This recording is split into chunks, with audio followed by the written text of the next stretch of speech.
I'm calling to order the Academic Goals and Instructional Improvement Committee. Can we get a roll call, please? Yes, ma'am. Dr. Bofi? Present. Mr. Davis? Mr. Davis is in the audience. He is present. Miss Edmonston? Miss Edmonston is... Audience, I see her. Mr. Garvey? Here. Miss Holloway? Here. Dr. Jones? Here. Here. Miss Lewis? Not in attendance. Miss Orange-Jones? Here. Mr. Rock? Present. Dr. Thomason? Present. Miss Boucher? Here. Miss Hilburn? Here. You have a quorum. What's our first item? Your consent agenda is ready for your approval, adding items 4.2, 4.3, and 4.4. So moved. I have a motion by Mr. Rock and a second by Mr. Davis. Is there any objection? Hearing none, motion passes. What's our next item? Your first item is on page 1, item 2.1, consideration of state certified world language immersion schools. The department recommendation is to approve the renewal of Audubon Charter School, Evangeline Elementary, Lycée Francois, and Paulbro Middle School.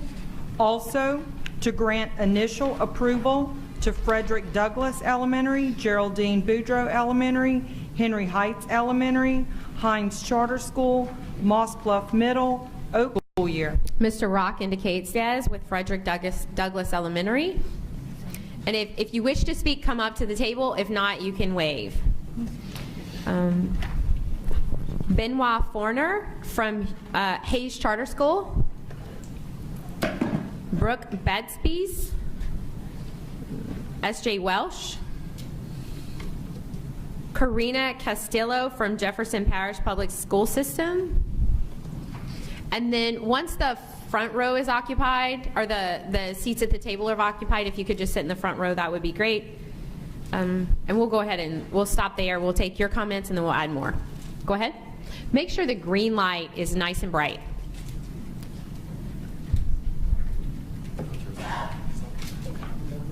Mine is on, so... Oh, go for it. All right. There you go. Bonjour. My name is Benoit Forner. I'm the head of the French department at Hines Charter School, New Orleans, Louisiana. We would like to thank the state for this certification. It recognizes the hard work of our staff. It also shows the dedication of the state in supporting and developing the French immersion programs in Louisiana. I would like also to thank the Louisiana Department of Education for a very clear process and for the help and all the support they brought us during this process. Thank you. Thank you. Good morning, Superintendent and members of the BESE Board. My name is Lauren Rodriguez, and I'm the principal of Frederick Douglass Elementary, here to represent my school. Thank you for recognizing the hard work of my team and I in engaging in the students of Jefferson Parish in French immersion. We greatly appreciate the certification. I would also like to thank Codafil, the FACE Foundation, the Consulate, Jefferson Parish Public School System, and the Department of Education for continuing to grow and preserve French in Louisiana. Merci beaucoup. Hi, good morning. Buenos dias. My name is Karina Castillo, and I am the Executive Director of English Language Equity and Acquisition for Jefferson Parish Public School System. I am here representing Douglass Elementary and Boudreaux Elementary, who are being honored with the certificate. We thank you for your continued support. Specifically in Jefferson Parish, we are expanding our Spanish dual language programs to 12 additional campuses this upcoming school year. I definitely want to just come and tell you we appreciate your support, and we expect continued support as we move into expanding our students' ability to become biliterate and bilingual. Thank you. Thank you. Hi, I'm Brooke Bedbies. I'm just a French teacher from S.J. Welsh Middle School. Never say just a teacher, ma'am. It is the most important job on the planet. Thank you, thank you. We're happy to be here to accept our certification on behalf of our school and parish. We've been working really hard, a concerted effort for several years to grow our program, train our teachers, educate our students and our parents on the importance of French, not just as a heritage language, but as a global language for business and for diplomacy. So we're thrilled for the recognition from the board, and we hope for continued support through the years and maybe some funding. Were you here for the last conversation? Yes, it was very interesting to watch how things get done or not done. Thanks. No, we're Yes. really happy to be here, and we appreciate the recognition. It's been a lot of hard work. It's an important program. Thank you. Don't go too far. We're going to take some pictures in just a All minute. right, thank you. Okay. Antonio Bavoda Leon. Marina Sheen. Have I called your names yet? No. Okay. Peggy Feehan. And Tia LeBrun. Okay, good morning. My name is Peggy Feehan. I am the Executive Director of the Council for the Development of French in Louisiana, also known as CODOFIL. We are a state agency housed next door with the Department of Culture, Recreation, and Tourism. It is our honor to be here and to thank the supervisors and the principals for their vision, and to thank the teachers for their dedication and hard work. Most of them are not here today, but because they're working. And I really appreciate the agreement that we had between DCRT and LDOE. Would I wish that the World Language Department here was 10 people? Yeah. Do I wish that I had 10 employees? But we do what we can with what we have, and we're thankful for the cooperation. And those kids are getting a second language. And I get emotional because it's normal in Canada and in Europe, but it's special over here. And you can't take that away from those kids. And thank you for doing this for them. Thank you. So Peggy, I'm going to tell you a fun fact.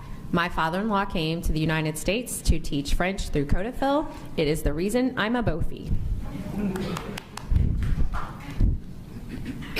Okay, 我叫 Tia LeBrun. 你好. I have been studying Chinese lately. I'm the supervisor of the World Language programs in Lafayette Parish and support 9 campuses in their immersion efforts and over 1,300 kids. So we have really invested a lot of time and resource in Lafayette Parish to grow our programs, and we're so proud of Paul Bro and Evangeline for getting this recognition. And we hope that every school in our district will eventually be certified as well. We have a couple of new programs. But we really appreciate all of the 8G funding that goes into all of these programs, and this is so important. And as a parent and as a Homa tribal member, I'd like to state that that's the first language of all of my grandparents is French. And it's the language that we feel is ours, even if we don't have our own anymore. So it's amazing that, you know, my children who are also a part of the tribe get to become Francophone, and that all these kids in Lafayette get to learn Spanish or Chinese or French. So thanks for supporting them. Another fun fact, the most special years of my career were spent at Paul Bro. Next. Buenos días, good morning. My name is Antonio Bóveda. I'm from Madrid, Spain. I work at Oak Park Middle School in Lake Charles in Spanish immersion, and I feel proud to be a part of state certified school. I would like to thank Louisiana Department of Education and Ministerio de Educación y Ciencia to give me the opportunity to show my culture while I teach my language in my school in Lake Charles. I would like to remark the big effort of Spanish and Costa Rican teachers who work hardly with the whole support of our school, principal, administrator, and co-workers, and also school board of world languages department to reach this certificate, so we proudly can show it to our community. I would like to remark also how important is Spanish and French backgrounds in Louisiana. I'm a social studies teacher, so I never forget that. Thank you so much. Gracias. Merci. Thank you. Next. Hi, my name is Marina Shane, and I'm the CEO of Lycée Français in New Orleans. Our school next year will be over 1,000 students in grades pre-K through 8, and we're opening the 9th grade, a high school French curriculum and French immersion. The fact that we have so many students at our school and so many other students in New Orleans that are choosing foreign language and immersion education is a testament to the importance of immersion education in terms of its social, academic, cognitive benefits for students, and of course their being, as someone mentioned already, biliterate and bilingual and also bicultural, and the benefits that they will have as they go and become, future leaders of our communities.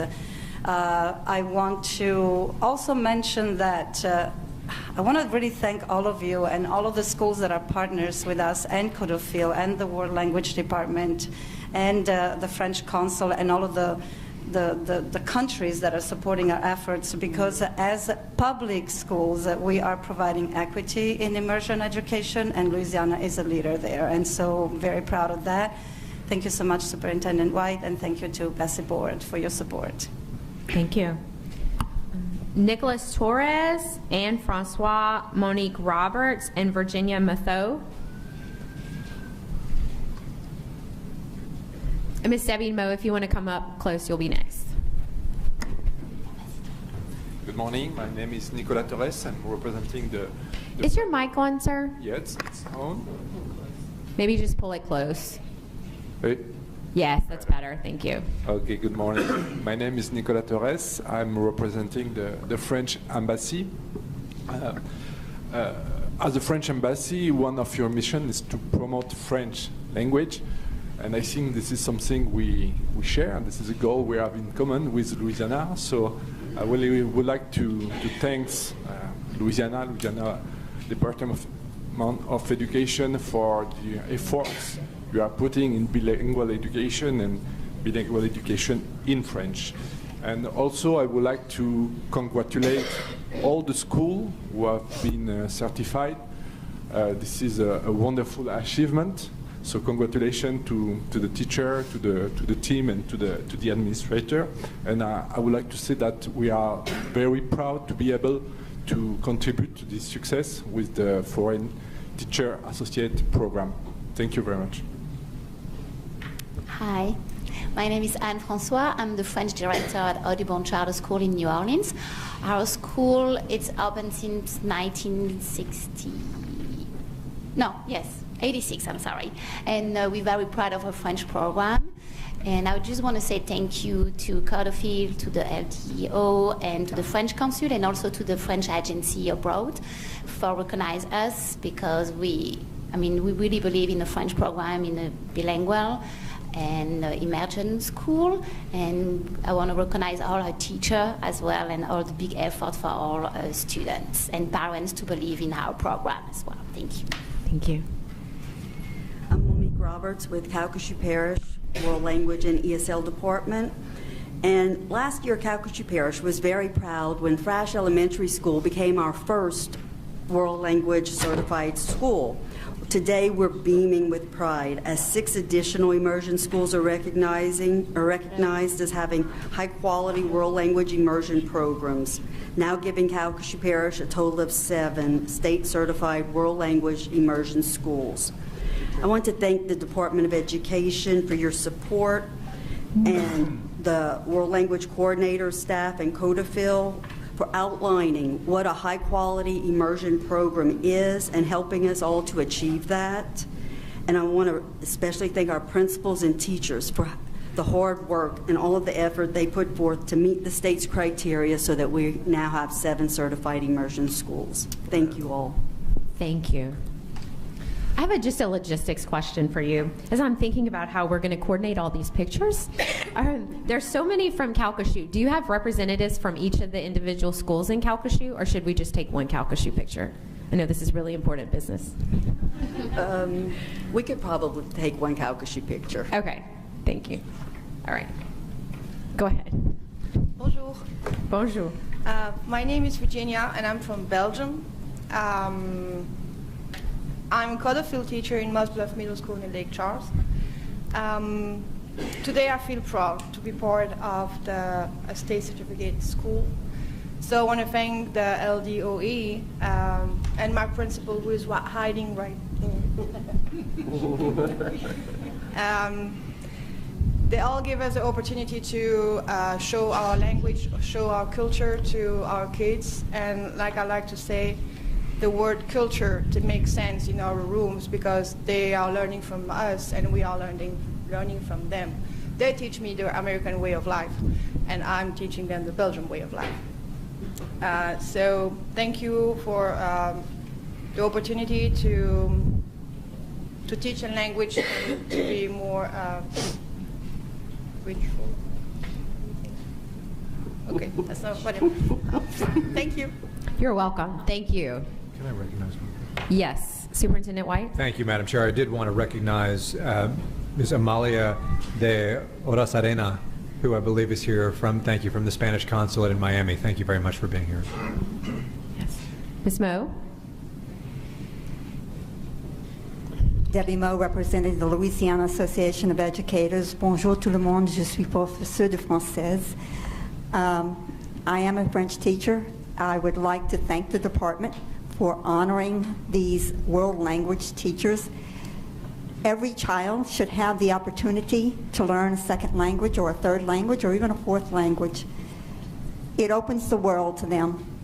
We, in Louisiana, do focus a lot on academics, but the Every Student Succeeds Act, Every Student Succeeds Act has shown a light on the things that enrich our world. We are looking at arts, we're looking at languages, we're looking at many areas that aren't necessarily academically anchored, although teaching a language certainly is. I want to thank you for doing this. And in Vermilion Parish this year, we were lucky enough to have for the first time a French immersion school. I think that it's been one of the highlights of my career. Aujourd'hui, mon cœur chante. Today, my heart sings for my parish. We are known as the most French place in the United States, the most Cajun place in the United States, and yet it's only this year that we have an immersion school. So I want to thank the department for endorsing or embracing all of the different arts and world languages and making that a part of our children's lives. And so thank you very much. Merci beaucoup. Thank you.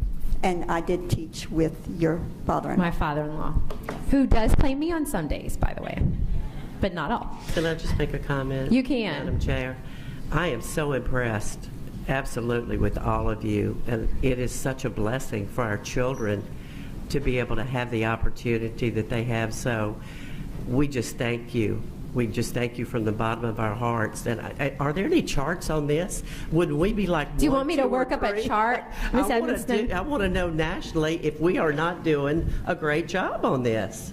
Just really, I'm so impressed. Thank you.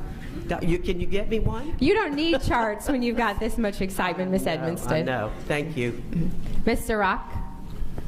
It warms my heart because back in the mid-'70s, when I was a principal in Natchitoches Parish, I had the pleasure of having Coderfield. And those young folks came from Europe and taught French in the elementary school. And it really brought me back hearing you. And I just commend the department, and I salute you for what you're doing. Are there any other questions, comments from board members? Okay. Is there any objection to the motion? Hearing none, motion passes. So we do want to recognize and make sure we get the proper pictures. Do we have any representatives from the Audubon Charter School in New Orleans? Okay, we would like to get your picture taken with the superintendent and our BESE members from that area. We have, and we have the certificates there for the schools. So we'll take the Audubon Charter School and then Lycée Français. I did hear someone, so we'll do the Lycée Français. We can do that separately. And that looks like, and then the Hines Charter School. So our board members, our BESE board members from that area can, you can just stay down there, Kira. And I'm gonna get out of the way and we're gonna make sure we get a great picture. Thank you so much for being here today. Thank you for what you're doing for your children. The only downside I see is it makes me really lonesome for our relatives in France when I hear these accents. Makes me miss family. That is the only bad side. What is our next item? Your next item is on page 3. Item 2.2, consideration of an update report regarding Louisiana Science and Social Studies content standards and support implementation. The LDE recommendation is to receive the report. There is also a handout that has been distributed for the PowerPoint. Thank you very much. Members, I need a motion to receive this report. Moved by Mr. Rock, a second by Dr. Thomason. Superintendent White. Thank you. Members, we were asked to provide a report on science and social studies standards implementation. I'm going to provide just 2 slides of detail on this issue, and Mr. Grimleon will help me tee up the document, which should be coming up on your screens in a second. And then happy to take questions related to this issue.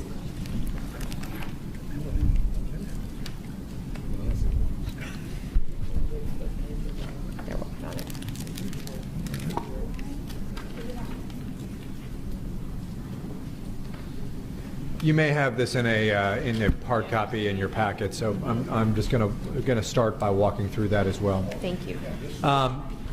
Yes, correct. Yes, the PowerPoint reads Science and Social Studies Timeline for March BESE. The first slide says Social Studies at the top, and it details the following timeline. In 2011, the state updated its GLEs per its standard process under the law. In 2013 was the last assessment that did not reflect any of the shifts in the GLEs at all. And then in 2015, the state began releasing its curricular materials, including scope and sequence outlines for teachers. In 2016, the state began field testing its new assessment in grade 3 through 8. This is a revised LEAP. And then in 2017, there were detailed scope and sequence documents released. EAGLE was fully aligned. The new LEAP assessment was fully completed, and the full accountability implications were put into the system. So really, 2017 was the ultimate year of implementation of those social studies standards. Please, yes. EAGLE is a bank of sample test questions that are provided to teachers for the creation of formative tests in their classrooms. Science. In 2017, this board adopted Louisiana Student Standards for Science after the committees formulated those. The last assessment on the old science GLEs was conducted in 2017. That year, the state began releasing scope and sequence documents for teaching science on the new standards. This year, or last year in 2018, the academic tools began to shift as well. EAGLE items were released. There was the first Tier 1 curriculum, a 4th grade curriculum was identified. Curricula began to be piloted in districts across the state in 3rd grade and 8th grade. In 2018, the field test, meaning a test that doesn't count, was implemented in grades 3 through 8. And now this year in 2019, you have continuing efforts to identify curriculum. The curriculum pilots are continuing. And this is the first year of the operational test, meaning the live test that counts for school accountability according to the standards that you adopted 2 years ago. In this year's accountability, however, we take the best of 2 scores. Rather than having to count the 2019 scores, we take the best of either this year or the last year there was a test taken in 2017 in order to be fair during a transition year. And then 2020 will be the full implementation year, just like 2017 was in the social studies arena. I know there's a lot of detail that goes into this. I'm sure we also have public comment, but that's the extent of the timeline we were asked to present on. I hope it's helpful. Thank you, Madam Chair. Thank you. And I'm sorry, I was trying to make sure I was ready for the public comment. Did you talk about the accountability for science being the best of? Because I think that was the part that I was missing that has been really important to the superintendents. The best of 2 years, 2017 or 2019, depending on whichever one was better, will be used this year during the transition year. Okay, I know that alleviated a lot of concerns that were being voiced to me, so thank you for that. Ms. Fauché, I have a few comment cards. I'm going to go ahead and take those first, and then we'll see if any other questions emerge from there. So Brian Carter, West Feliciana Middle School, Renee Rowland, Louisa Hodges and Suzanne Prince, and then Brooke Betsby's. If you want to come to the front row, we'll take you right after. I think everybody wishes to speak. Yes. Got it. Okay. Go ahead, sir. Right. I'm Brian Freer from West Feliciana Middle School, grades 6 through 8. Just wanted to thank everybody for the opportunity for being able to pilot in every grade there. All of our teachers there are piloting the curriculum. Teachers and students are diligently working, engaged with the Open Science pilot program. We're piloting 2 units in each grade level this year. And our thoughts on that is the greatest benefit for our students and teachers is if we can stay the course, and across the state we need to spend time to develop alignment between the curriculum, the standards, and the assessment.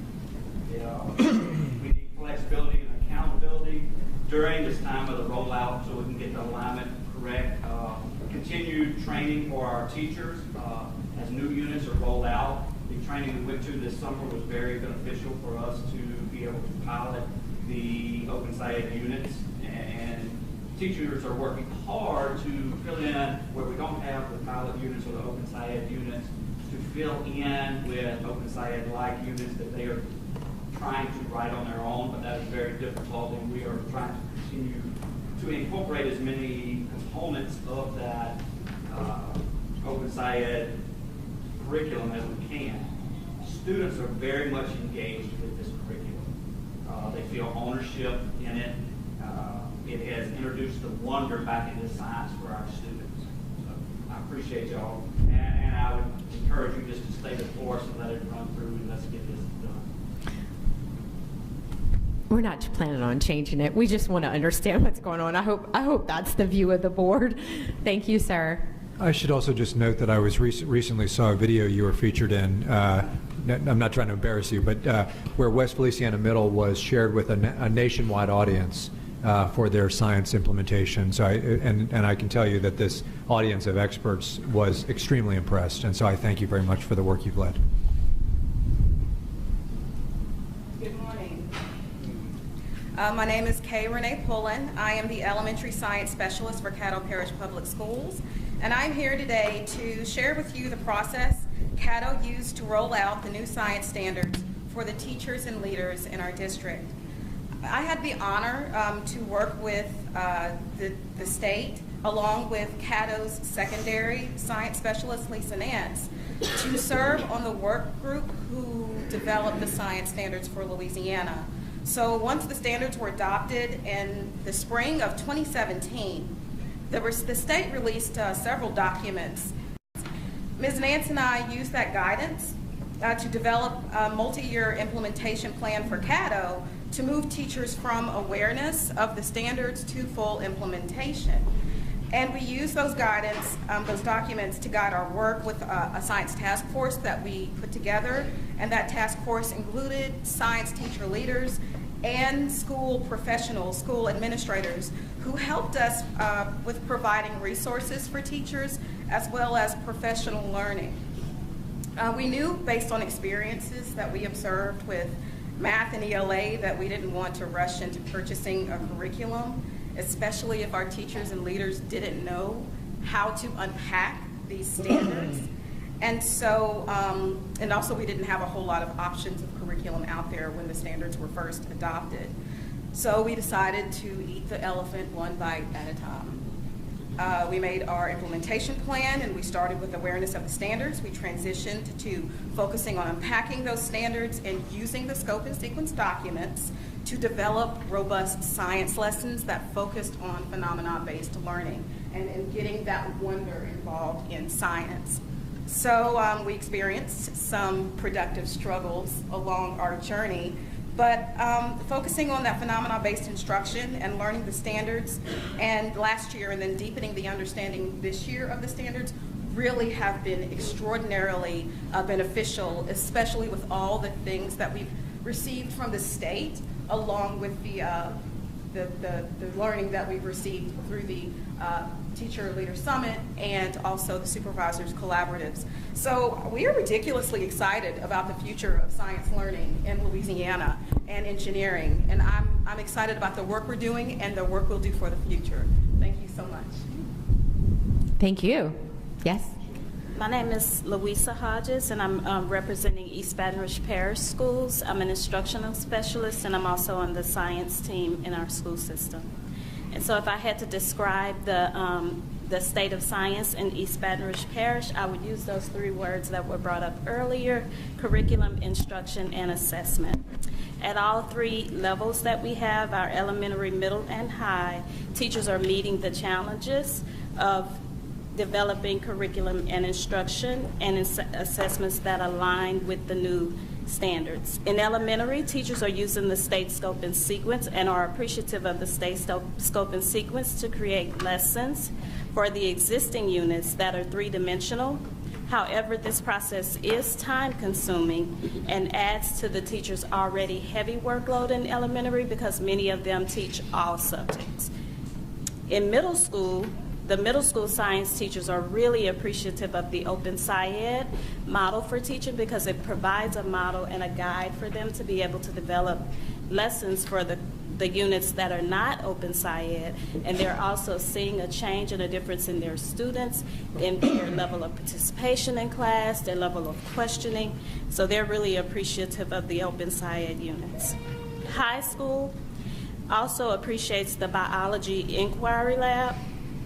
However, in high school, we're finding it difficult to get teachers to make the shift, as well as in elementary and middle, to the type of instruction required by the new standards. In summary, let's revisit those three words mentioned at the beginning. We are anxiously awaiting a Tier 1 curriculum. However, we are not waiting to begin using the new standards for instruction before receiving before identifying a curriculum. Teachers are shifting instruction to a three-dimensional approach, but are still in need of training and curriculum. And finally, teachers are concerned about the end-of-the-year assessments students are required to take, with not knowing whether or not the instruction that they're developing based on the scope and sequence is fully aligned with the assessment that they're going to take. However, in EBR, we are pushing forward and doing our best to implement the new standards in the elementary, middle, and high. But we also have to keep in mind that curriculum, instruction, and assessment have to be in alignment in order for students to be successful. Thank you. Ms. Prince? My name is Suzanne Prince. Good afternoon. I am the Science Program Manager for Lafayette Parish School District. I'm responsible for K through 12 science curriculum and instruction. I served on the Louisiana Student Standards for Science Content Committee in 2017. April 2017, Lafayette Parish School District started training K through 12 grade science teachers on the new standards and instructional shift using guidance from the State Department. June 2017, we created school-based teacher leaders that got together, and they created units of instruction for each grade level to be implemented for the 2017-18 school year. 2017-18 school year was a struggle, a large learning curve, okay? We met again in June of 2018 with the school-based teacher leaders. They got together, they made tweaks and changed some of the units to be more in line with the things that they've learned from the past year, and we implemented the units of instruction. Currently, we did take our fourth grade science teachers, and we implemented the PhD curriculum. And the teachers are reporting that the students with the phenomena-driven curriculum is allowing them to do more collaboration using more evidence-based reasoning to master the standards. The biology teachers for the 2018 school year are implementing the Inquiry Hub units, and they are also reporting more student engagement through the investigation and the collaboration using evidence-based reasoning in order to master the standards. We've gotten positive feedback from both areas with fourth grade and biology. June 2017, what we're planning to do is go ahead and continue our training with our fourth grade and our biology teachers, but we will train the 6th through 8th grade teachers with the Open SciEd unit, so that as more units become available, they can implement these units. We are asking the State Department, y'all have done so much where the standards are concerned and the scope and sequence concerned. We are asking that y'all continue to support us with the training for our teachers in the PhD curriculum and the units for Open SciEd and Inquiry Hub, so that we can go back and help our teachers continue the process of implementing our standards. Thank you. Thank you. And we have one more, Brooke Batsby's. Is she still here? Okay, she supported the recommendation. She had to leave. Okay, thank you. Thank you all very much. Board members, questions or comments?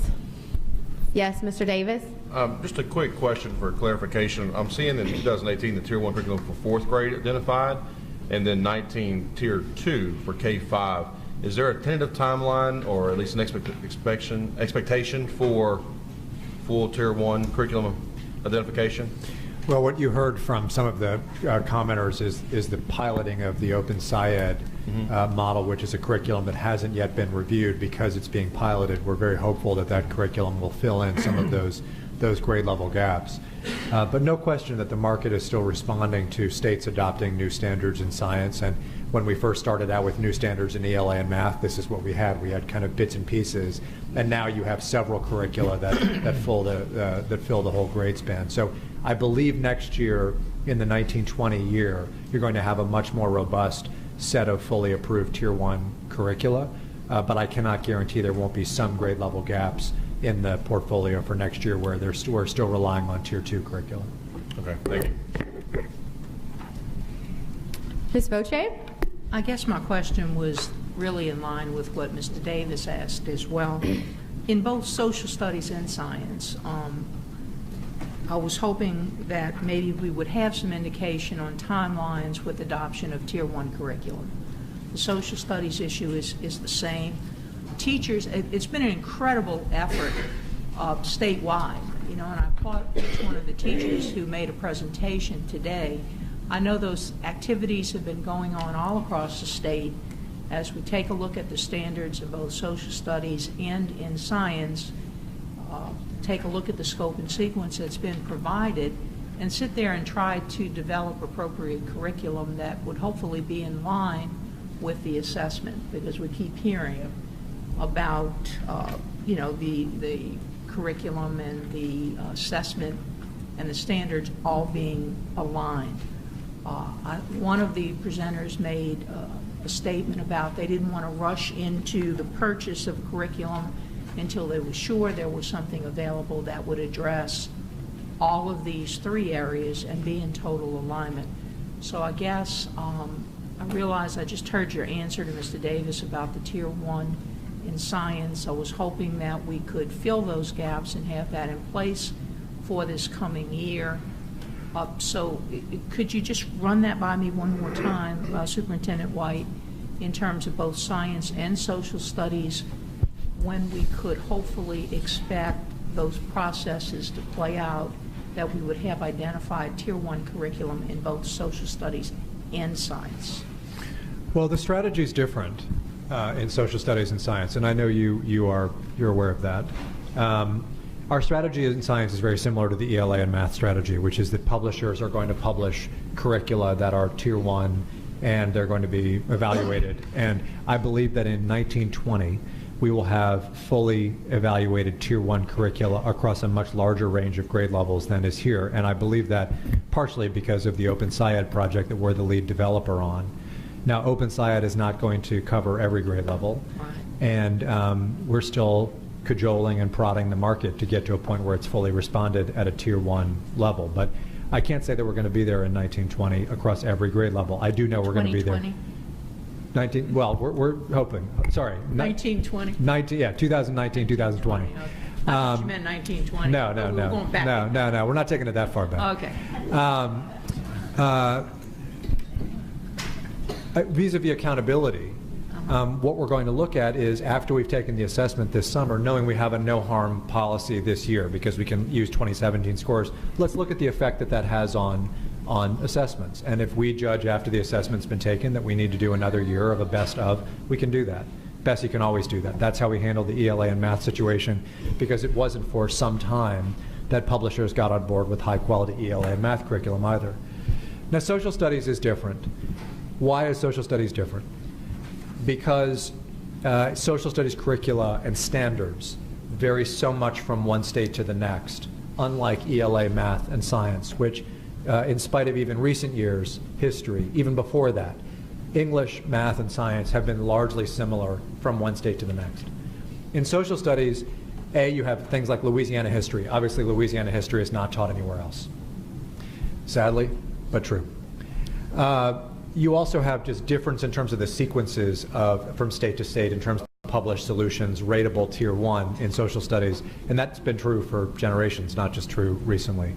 So our strategy on social studies has been to create frameworks, to create scopes and sequences, and then to suggest units and other materials for teachers that teachers can piece together to create a curriculum in line with our standards, with our scope and sequence, rather than to wait for a time when publishers publish fully reviewable Tier 1 curricula, which is just not going to happen in a way with under Louisiana's standards, we don't believe.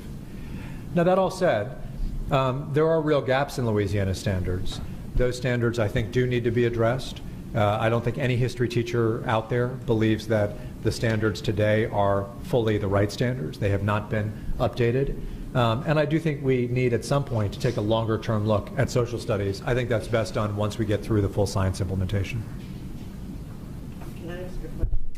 I'm going to go to Dr. Jones. He indicated that he would like to speak, and then I'll come back to you, Ms. Edmonston. And I promise I'll keep it brief.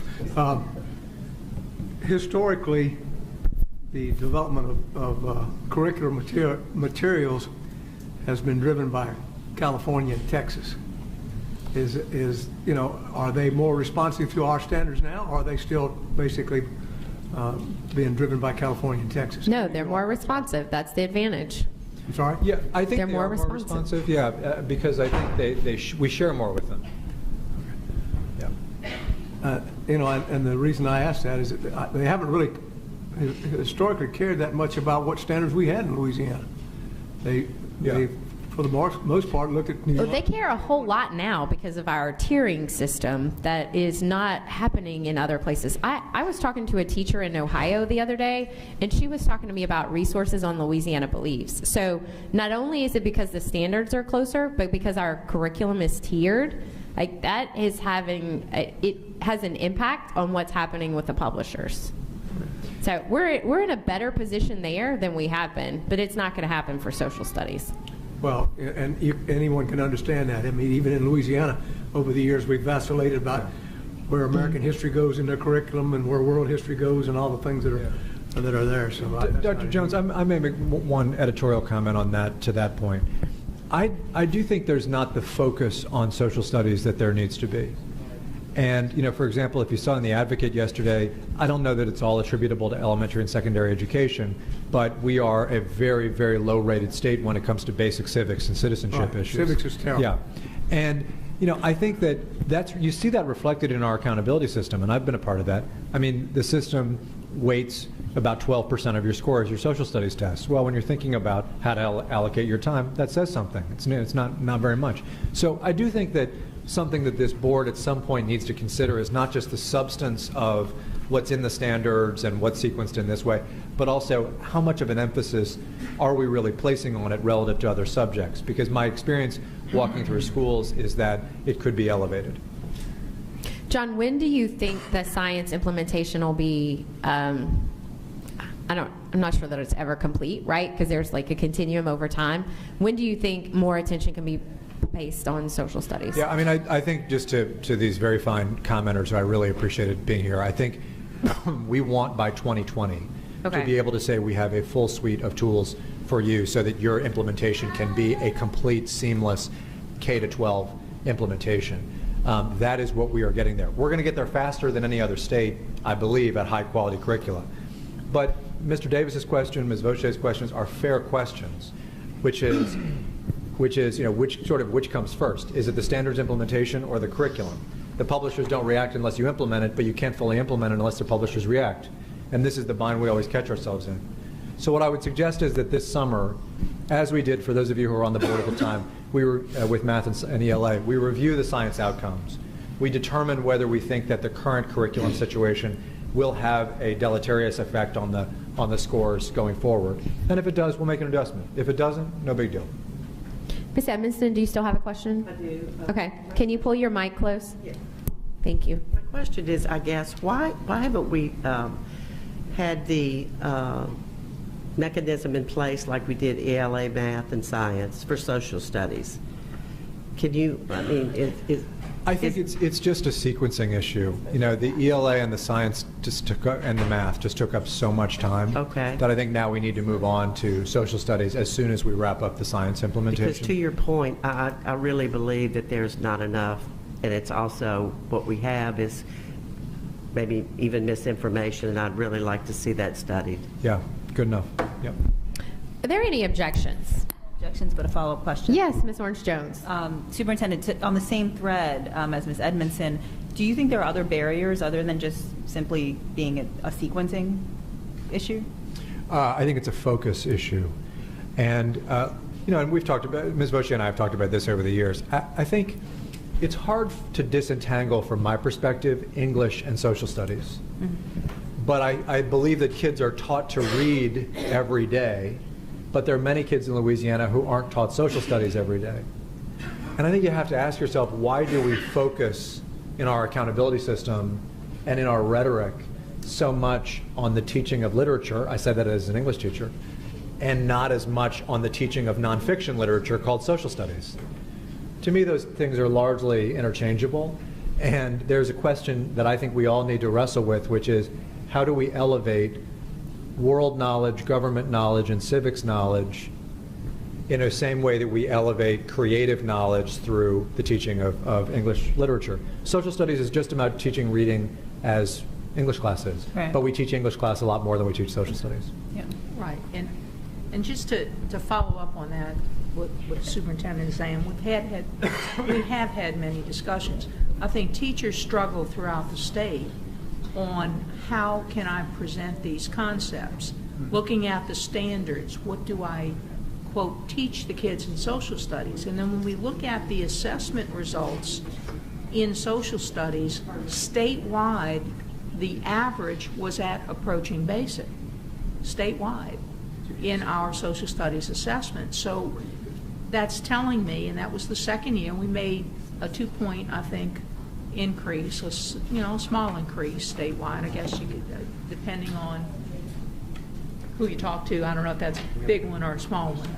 But the issue still remains when I go and talk with our teachers throughout my school system, and I talk about the elementary people who teach everything, math, science, social studies, and English, that it becomes, they're just not sure what materials to piece together or to put together to present to kids, and we struggle with that from a district perspective.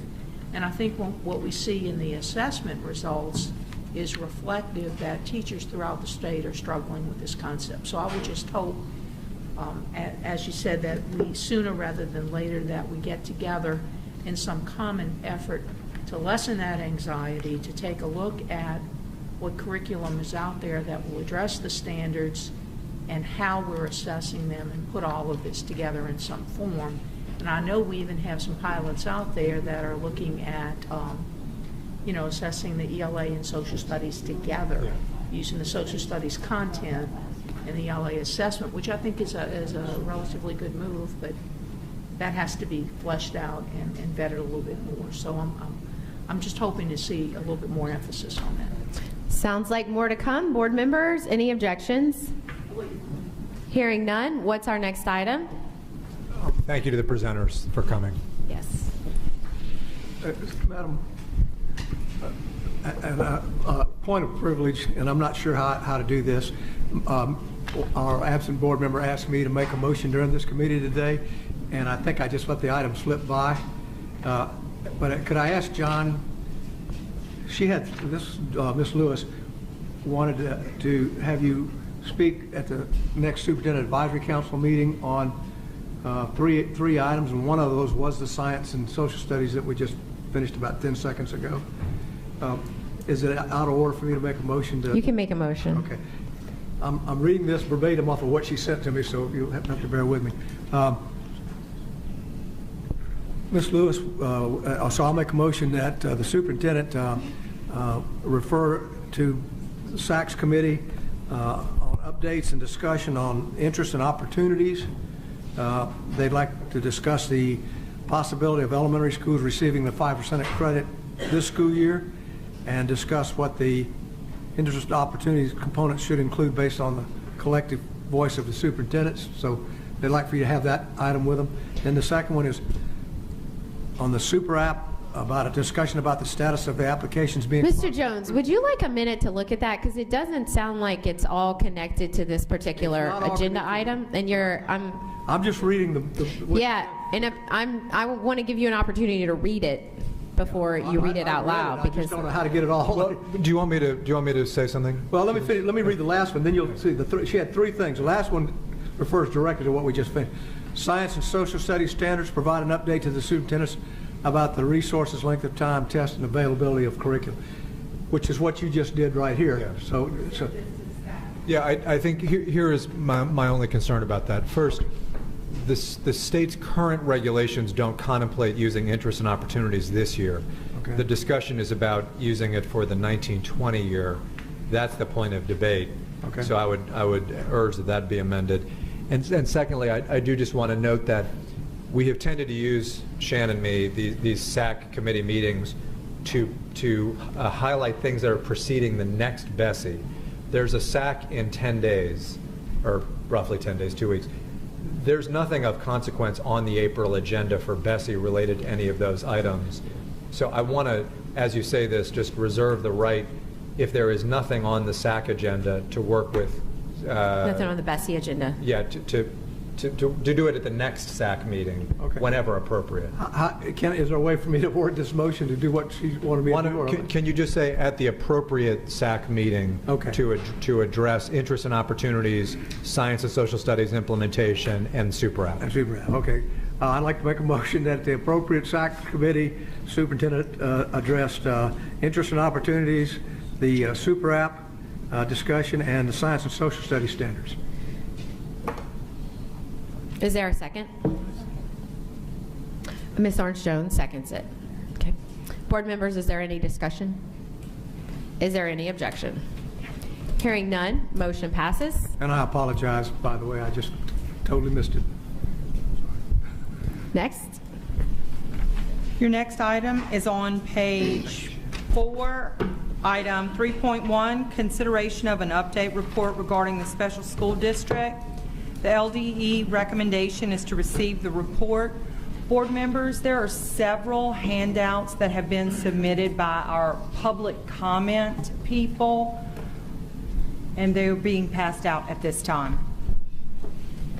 So board members, before we go to public comment, the superintendent is joining us there at the table and is going to talk through some plans that he has.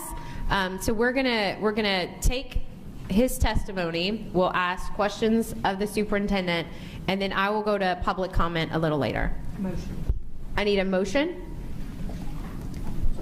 So a motion by Ms. Edmondson and a second by Ms. Voce. Thank you very much. Superintendent? Thank you. Members, I'm going to deliver this report. You'll recall this report has been placed on the SSD calendar, on the BESE calendar, that every meeting we do an SSD update. But I would ask, I recognize you have handouts in front of you.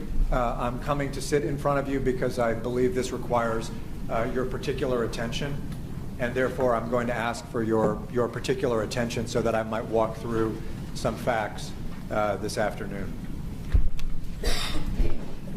I want to talk through the SSD issue that's in front of us because my candid take is that we have gotten to a point in this dialogue that is beyond facts, that is largely grounded in rhetoric and emotion.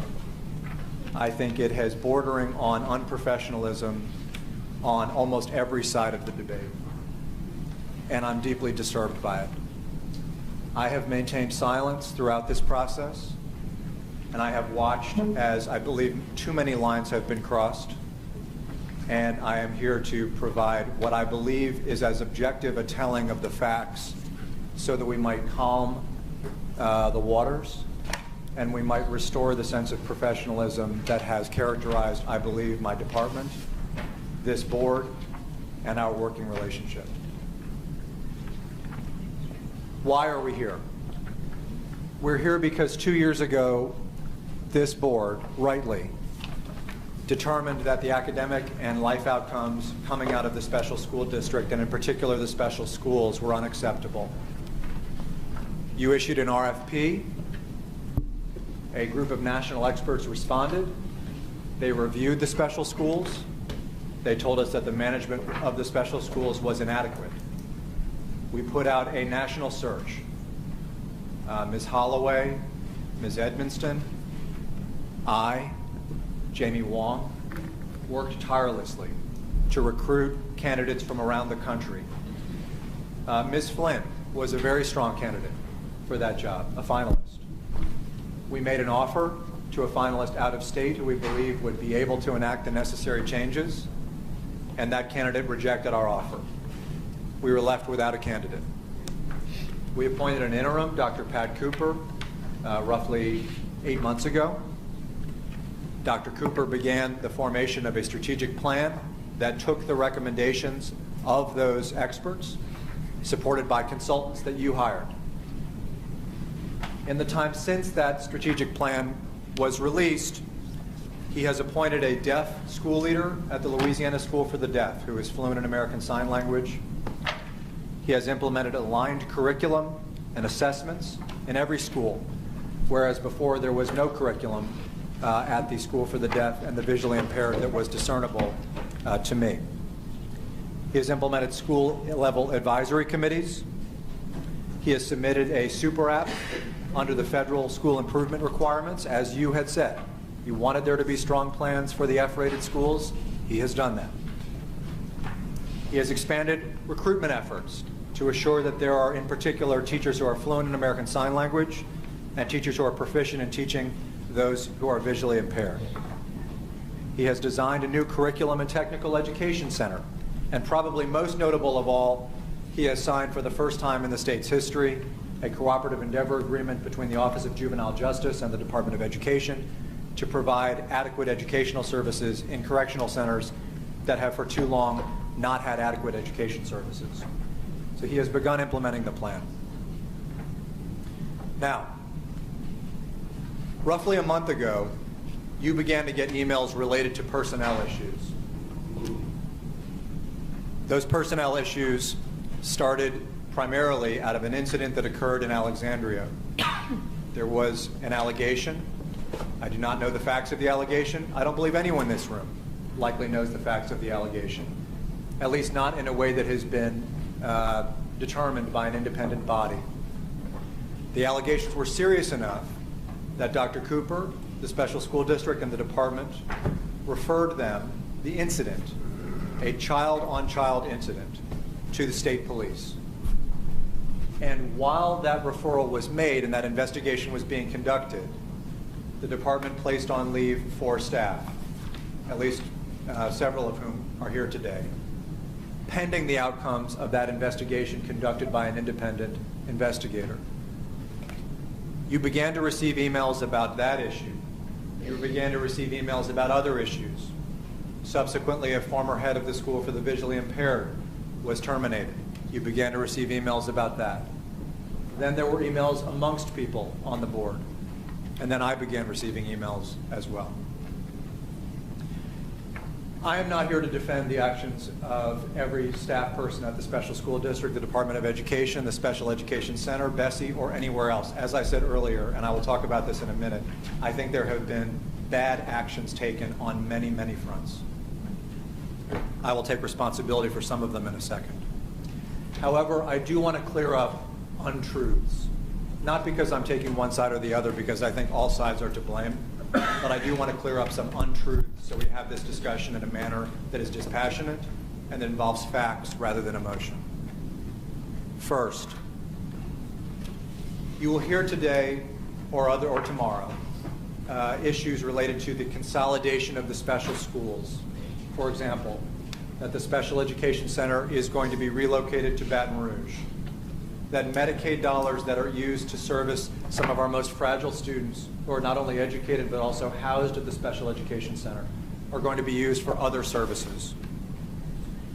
You will hear that the special school district is going to try to consolidate with the Thrive School. All of these things are false. There is no intention to relocate the Special Education Center, which has been doing good and important work for years. There's no intention to use Medicaid dollars dedicated to those kids for any other service for any other children. And there is no intention to merge any special school with any other school. Those three schools will continue. Second, there has been concern that the mantra 100% of kids in, 100% of kids out has meant that there is a desire to place some of our most fragile students who have IEPs, who have multiple disabilities, who occasionally are in fragile conditions, outside of appropriate health care facilities. That is false. There is no desire to force, to mandate, to require a standard graduation at a standard graduate age for students in the Special Education Center, and never will be under my leadership. Third, whatever you think of Dr. Cooper, his qualifications should not be in debate because they are a fact. He has a doctorate in special education administration. He has worked in the Department of Education in its division of special education. He has a history of servicing emotionally disabled youngsters in correctional settings, in juvenile justice settings. And he worked for the state at the founding of the special school district and played a role in the founding of the special school district. So he has a long history in special education.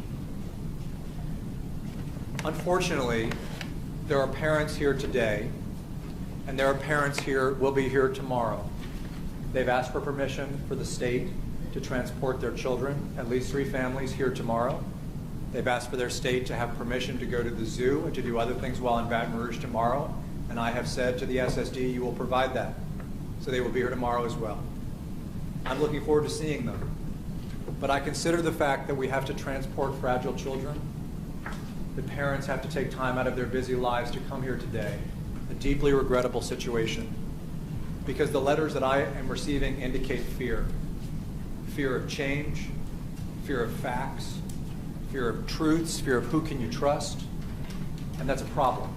It means all of us have not done our job. And on behalf of the state, on behalf of the department and the SSD, I apologize to any parent in this room who has come for feeling like the service that is paid to their child is going to be changed in ways that are hurtful to their child or is going to be taken away from them. They have been given an obligation that is the highest obligation, which is to be the parent of a child with special needs. And in no way should anyone, especially the government, ever threaten their children or their children's services. And I apologize to them if that implication was ever made by anyone. However, I have to repeat, I believe the reason that that implication has come to be is that there has been a patent lack of professionalism because lines have been crossed. There have been largely personnel issues that either have not been handled appropriately or that have been addressed by those who need not to address personnel issues. Let me tell you what I think the mistakes have been. First, as I expressed to Dr. Cooper this morning, I believe there have been incidents that have been handled by the SSD that would have been much better handled in a methodical manner where all parties were brought into the discussion before there was a decision made and a communication undertaken. That was a mistake. It was a mistake on the part of the SSD, and it was a mistake for which I take responsibility. Second, it was a mistake for SSD staff to communicate directly with board members, especially board members as a group. I pride myself on having a staff that you've gotten to know very well, very competent staff. It was an incredible mistake for Dr. Cooper or board members on his behalf to send a letter to all board members. It's unprofessional. It's not the way we pride ourselves on doing our business, and it will never happen again. Third, there have been rumors, there have been debates that have been had on email and on Facebook. And I don't care what century we're in. We are still a governmental body, and you are still a regulatory board, and these matters are to be discussed in public meetings, not on social media. And whoever puts untruths out on social media should be viewed, or truths out on social media, they should be viewed as that, social media posts, not regulation, not reporting, and not fact. And we should question them before we begin to take them overly seriously. I am hopeful that my comments will try to reinstate a sense of order and a sense of professionalism. But I need to demonstrate that professionalism myself within our own organization. And so we are doing the following things here today. First, yesterday, my department, in partnership with the Louisiana Department of Health, sent a letter to faculty and parents at the Special Education Center, initiating a due diligence process by the Louisiana Department of Health, who will research the viability of the Department of Health playing a greater role at the Special Education Center, perhaps even taking governance, rather than the special school district, over the Department of Health. I believe that some of these issues are borne by the fact that this is largely a facility that provides medical services and health-related services, not strictly educational services. And I believe the Department of Health has expertise in areas that could be greater represented in that facility, as they are in the facilities, that, for many of which are, for example, in Dr. Jones's district, Pinecrest and others. Second, the state police have indicated to me that the investigation that was given to them is concluded. They have passed the results of that investigation to the local district attorney as an investigation. That means the district attorney is receiving it as a serious matter. In some circumstances, it means it may proceed to a grand jury. In some circumstances, it may proceed to be nothing. But the appropriate channels are being followed, and my department will not rush to conclusions on anything. Therefore, staff who have been placed on administrative paid leave will remain there until this process is concluded. I recognize that is an enormous imposition on them and their families, but it is also the appropriate thing to do under the law and under the way that these things are evaluated. And the minute that something comes back to me indicating that there is no fault and everything was done perfectly well, they will be reinstated immediately. Third, Dr. Cooper was an interim appointment. He did not go through the search process that Ms. Edmonston spent so much time with me on last year. An interim appointment under the law ends at the conclusion of this legislative session, as will his term. That session ends June 8th. Fourth, we are commencing hiring an executive search firm that will be hired under a contract under my authority because it'll be under $49,999. I believe that contract will be entered into within the week, and you can sign off on it at the April board meeting. We've been unsuccessful in locating a long-term superintendent for this district. We need help. We were unsuccessful in the gentleman from Kansas. We've been unsuccessful within our own state. Anyone here, Ms. Flynn, Dr. Cooper, are free to apply, but I will not be running the process. An executive search firm will be running the process. We need assistance. I hope that these steps are within protocol. I hope that my department has served as a model of acting within protocol. These are protocols that exist so that we do not get overheated, so that we abide by the facts, so that we abide by the rules, and we do things in a standard way.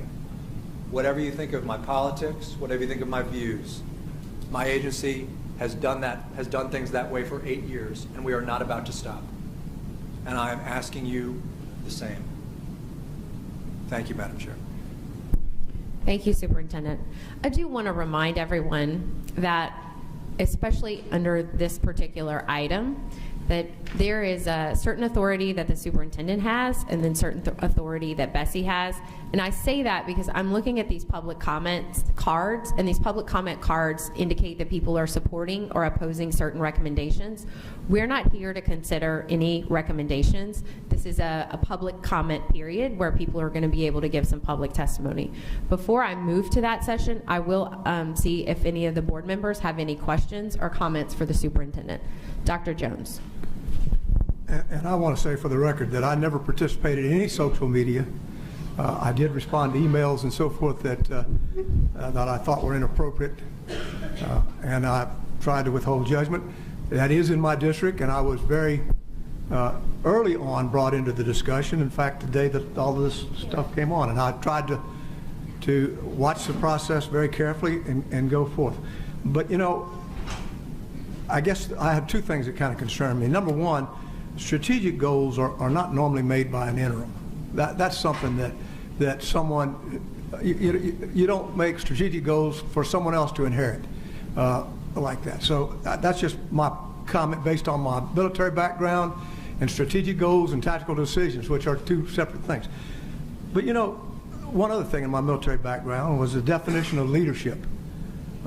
Leadership, as defined in the military, is the process of influencing others to accomplish the mission by providing purpose, direction, and motivation. And if any of those elements are missing, then you don't have effective leadership. And I don't want to have a public discussion of all this. In fact, I almost wish that people have the right to come to the table, but a lot of this is personnel related, probably not appropriate for public discussion. But I will say this, the 4 people that have had the 4 most recent who have had their careers impacted are also at a disadvantage in this, because people make assumptions based on things as if they've done something wrong without knowing the facts on it. So I would urge a couple of things to happen. Number one, that there not be any penalty for anyone who has spoken up or whatever, because I understand part of the fear. I've gotten probably 20 emails from folks that are employees of the department that don't want revealed, and so I won't reveal them, the things that they say are there. I have no idea where any of this stuff's at. But what I do understand is that it is not in the best interest of the special school district to operate in a realm of confusion and chaos and fear. So I applaud you, Superintendent. One of the things I was going to do today, I was going to ask you to give me, at the next meeting, to give us an update on what your timeline and process for putting a permanent person in that position. And you know, and if Dr. Cooper applies and that's who gets chosen, I have no problem with that, because then he would be in an appropriate position to make strategic goals. But I will tell you, and then I'm gonna shut up on this, because I've lived this intimately for the last month, to the point of almost nothing else in my life but dealing with phone calls and public officials, legislators, and everything else dealing with it. When you have a situation where someone comes in new to an organization and suddenly wants to change everything, that's something we teach second lieutenants not to do. You don't go into an organization without knowing full well where you're going and what you're doing, and you let people get used to you before you turn the fruit basket totally upside down. Now, I went to one of the meetings there, and I listened to the presentation that night, and it made pretty good sense to me at the time. But there was already a current bubbling under this. What I want to see happen, and after this comment, I'll say nothing else. What I want to see happen is a fair process where the reputation of the people involved is protected, and where the special school district gets qualified, competent leadership, and then we pay attention to what those people who are the clients want to see come out of that. And if all that's done, I'll have no other comment on it. But I want to be sure that the employees involved are protected because there's some allegations that they're being fired, that cell phones are being taken from them and so forth, and I just don't think that's the way we need to operate. Ms. Edmonston? May I make one comment in response? Yes, sir. Thank you. I just want to be clear about this. To the degree that you are hearing testimony from the 4 individuals, I have no knowledge as to what has happened on the ground. Well, I'm going to be honest with you. When they came in today, I saw them, I went down and advised them not to speak. Fair enough. Because there's a Supreme Court decision that says no matter whether it's on that interest or not, if they're a public employee, they could actually lose their job just because they do speak, if you chose to do that. So I'll just tell you flat out, I told them the Ceballos case makes it very, very problematic for an employee to speak out. And so I advised them, and I think they'll tell you that I advise them, sit still and be quiet. Fair enough. And if it helps, I will say this. I am going to abide by what the District Attorney of Rapides Parish recommends. If there is something that was not done appropriately, fine, we'll deal with it. If there wasn't, then these are lifelong educators who have done good work in this school and elsewhere, deserve to be reinstated, and that's my commitment. It's my commitment, that said, as the manager of that organization, and I would recommend that to the degree possible, we not indulge personnel discussions in this context, beyond that. And I certainly agree with that. Thank you both. Ms. Edmonston? Superintendent, I'm a little confused about the term interim, and it seems like I remember when we discussed someone to take over special school district, we knew that it was in dire straits in a lot of ways. I'm not saying that it wasn't good in other ways, but so in that discussion, and I don't know, Cheyenne, you know, if you can help me, but you're just going to have to clear up for me what an interim does and is, as opposed to, I guess, what I thought that we were charging that person to do. Yes. I mean, I don't think there's a legal definition as to whether or not an interim should implement the strategic plan. But I do recall very, very vividly that when the plan was presented, that it was the guidance of BESE and me to go forth with the plan because the children could not wait. And that's why I read the set of things that have happened. Ryan got appointed as a deaf ASL fluent principal. We actually created an operating agreement with OJJ. We submitted a school improvement plan under the federal government. Had Dr. Cooper simply been a placeholder with instructions to just turn the lights on and off every day, those things never would have happened. And I believe it was the clear guidance of BESE that he was to actually go forward executing, not his plan, but BESE's plan. I don't believe he was given a choice on that. He was told to go do it. So we may have some disagreement. However, that's not to say everything's been done appropriately. I believe that there are personnel issues that could have been handled better, could have been communicated better. At the same time, we're trying to right the ship with some of the steps we're taking today, and I believe that is a better way of dealing with personnel issues than debating them on Facebook or in a public meeting. Do any other board members have questions for the superintendent before I go to public comment? No. Okay. So these individuals do not wish to speak. It says that they oppose the recommendation. Condi Latino, Paula Rodriguez, and Jay Ish. These individuals wish to speak. Derry Smith, an LSEC student. Ashley Bieber, an LSEC, I'm not quite sure. Ashley Bieber, Monica Holder, Kavri Smith. If the following people could come to the front row, please. Catherine Hart, Darren Delry, Tamara Wolf, and Karen Harris. You'll be up next. And following them, Stephanie Worley and Sean Fleming. So do we have Derry Smith, Ashley Bieber, Monica Holder, and Kavri Smith? Yes. Okay. I'm sorry. Perry, I'm sorry. Let's see. Okay, we'll have, you guys are sitting by each other. You both have the last name Smith. Yeah. Sir, you can start. All right, thanks. So appreciate you, Superintendent, for taking. Is your mic on, Mr. Smith? I'm sorry. Pull it up close to you. How about that? Is Perfect. that any better? All right, I want to eat this thing. People are listening online. So I appreciate you and the actions that you're undertaking to right the ship. I do have more confidence now after hearing what you had to say, and I appreciate you taking swift action on that. And so I guess the biggest thing I came away with after the meeting that we had in January, I think my note said December, is actually first part of January, when the meeting we had in Alexandria, was more questions than anything.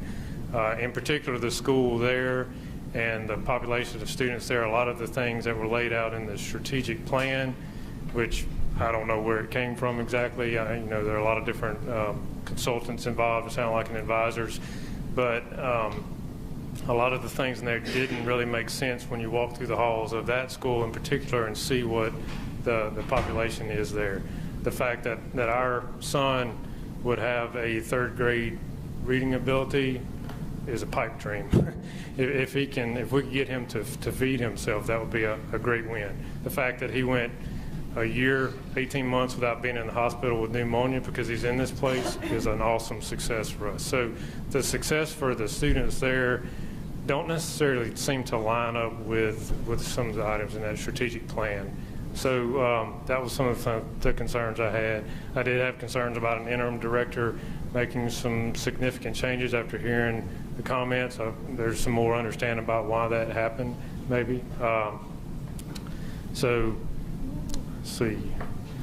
A few other items or concerns that I have, and again, in particular, that school may not apply to all special schools, is would it make more sense for local teachers and administration and parents there to have a significant oversight and accountability in that school, as opposed to just what seems to be just a director from Baton Rouge that oversees that. So where is the accountability? Is there a way to get parents involved in having more accountability in those schools? That would be a benefit, it seems to me.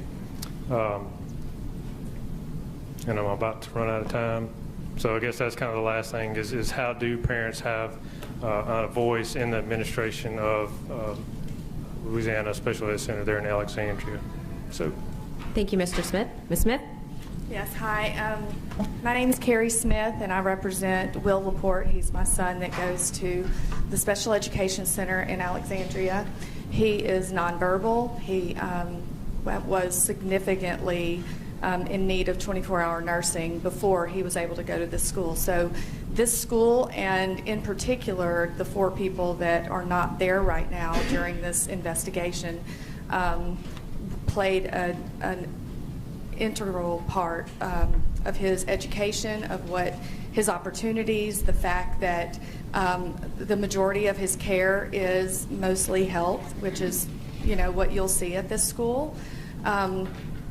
And as a mom, when you have to relinquish your control and your responsibility and what you feel is your calling as a mother to anyone but yourself or your spouse, it is devastating. You can't, I said I wasn't going to get emotional. But you just don't make me cry, and we'll be okay. Yes. So when I brought him there, I remember them telling me, and it was these 4 people and all of the people there, that he would be able to sit in a desk at a school. And I thought that was funny because it just was never a possibility anywhere else.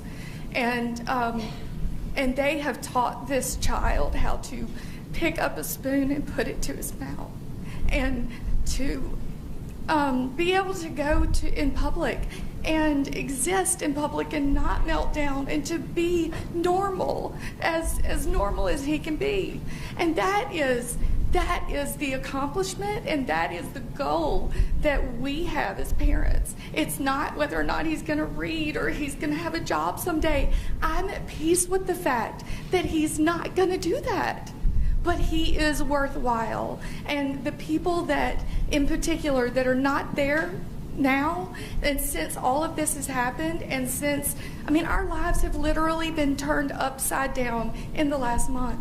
We both have jobs that require 100% dedication like yours do, and we can't do them. I can't sleep because I worry that he's not safe now, because I get a call on a Friday night that the state police are investigating something going on.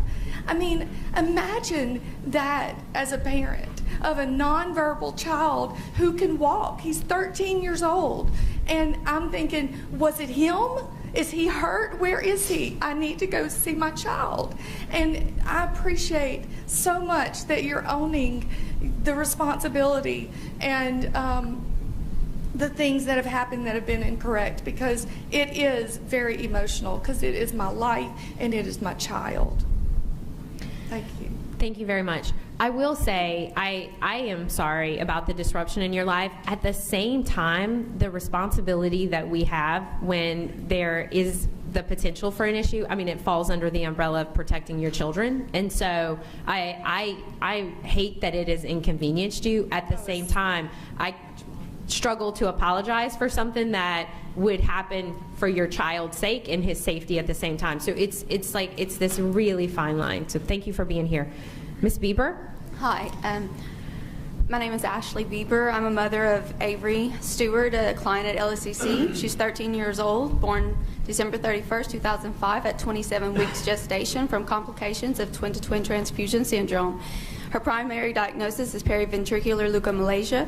Her secondary diagnoses include cerebral palsy, epilepsy, cortical visual impairment, spastic quadriplegic, and nonverbal. Her surgeries include gastrostomy tube insertion, fundoplication surgery, hamstring and adductor tendon releases, and therapies include botulinum toxin injections in bilateral upper and lower extremities, baclofen trials, and physical occupational speech therapy. Do any of y'all, are y'all familiar with this? Yes. Well, y'all need to be. I have a letter that I wrote along with Avery, and I would really appreciate it if y'all would listen to what we had to say. Avery says, "Hi, I'm Avery Stewart. I'm 13 years old. I'm in 7th grade, have many things to enjoy like swinging, listening to music, and playing with my brothers and sister and my friends at church and school. Sometimes I preach along with my pastor.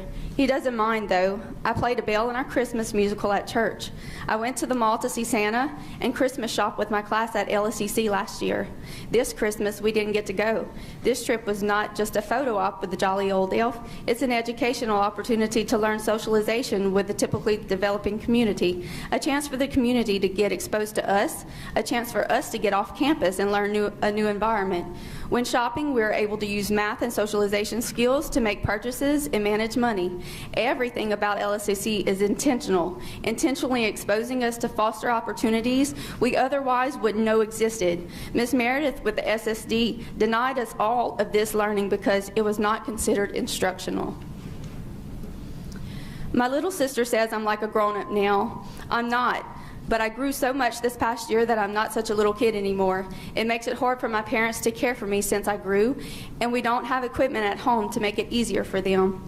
I didn't start out as big as I am today. I only weighed 1 pound 11 ounces and was 13 inches long. I was like the size of a squirrel with a really big head. I was born too early. When the doctors found out what was happening in my mama's tummy, they told her that we might not be born. They told her that if we were born, we could be a lot like me. They told her that if she didn't want to go through all the risk and hardships, that they could just kill us. They told her that if she chose to keep us, it would be tough. When I was born, my heart was weak and my legs turned black. Can you believe they almost cut them off? God turned my heart back on and my legs got pink again. My twin sister lived for 3 weeks. She was a miracle too. Our hospital had never had a baby live longer than 11 days without kidneys working, but she did. We were identical, you know. She would have looked just like me. The day my sister died, the doctors told Mama that I had something wrong with my brain. They told her that as I grew, we would see what I could or couldn't do. I had to have therapy even in the NICU and never stopped. My mommy spent most of her weeks at doctors and therapies appointments because she wanted me to have the best life I could. I have medicine I have to take to help my brain and muscles work together. I have doctors all the way in New Orleans to take care of me. I have to ride a long way every year or so. Since being at LSCC, I don't have to travel for health care. Everything I need is at LSCC. I have only been sick enough for antibiotics one time in my first year at LSCC and have not had to stay in a hospital at all. Dr. Cooper, Mr. Elmo, and the rest of the SSD have no clue what these opportunities mean to us. They don't understand our individual needs, abilities, desires, or disabilities. Do you? But all of our staff at LSCC does. My mommy thought that I was so important and therapy was so important that she actually went back to college for a degree as a PTA. She did this as a single mom of 2. I am very thankful she did this because she knows a lot about how my body works. She makes very good decisions about my health care.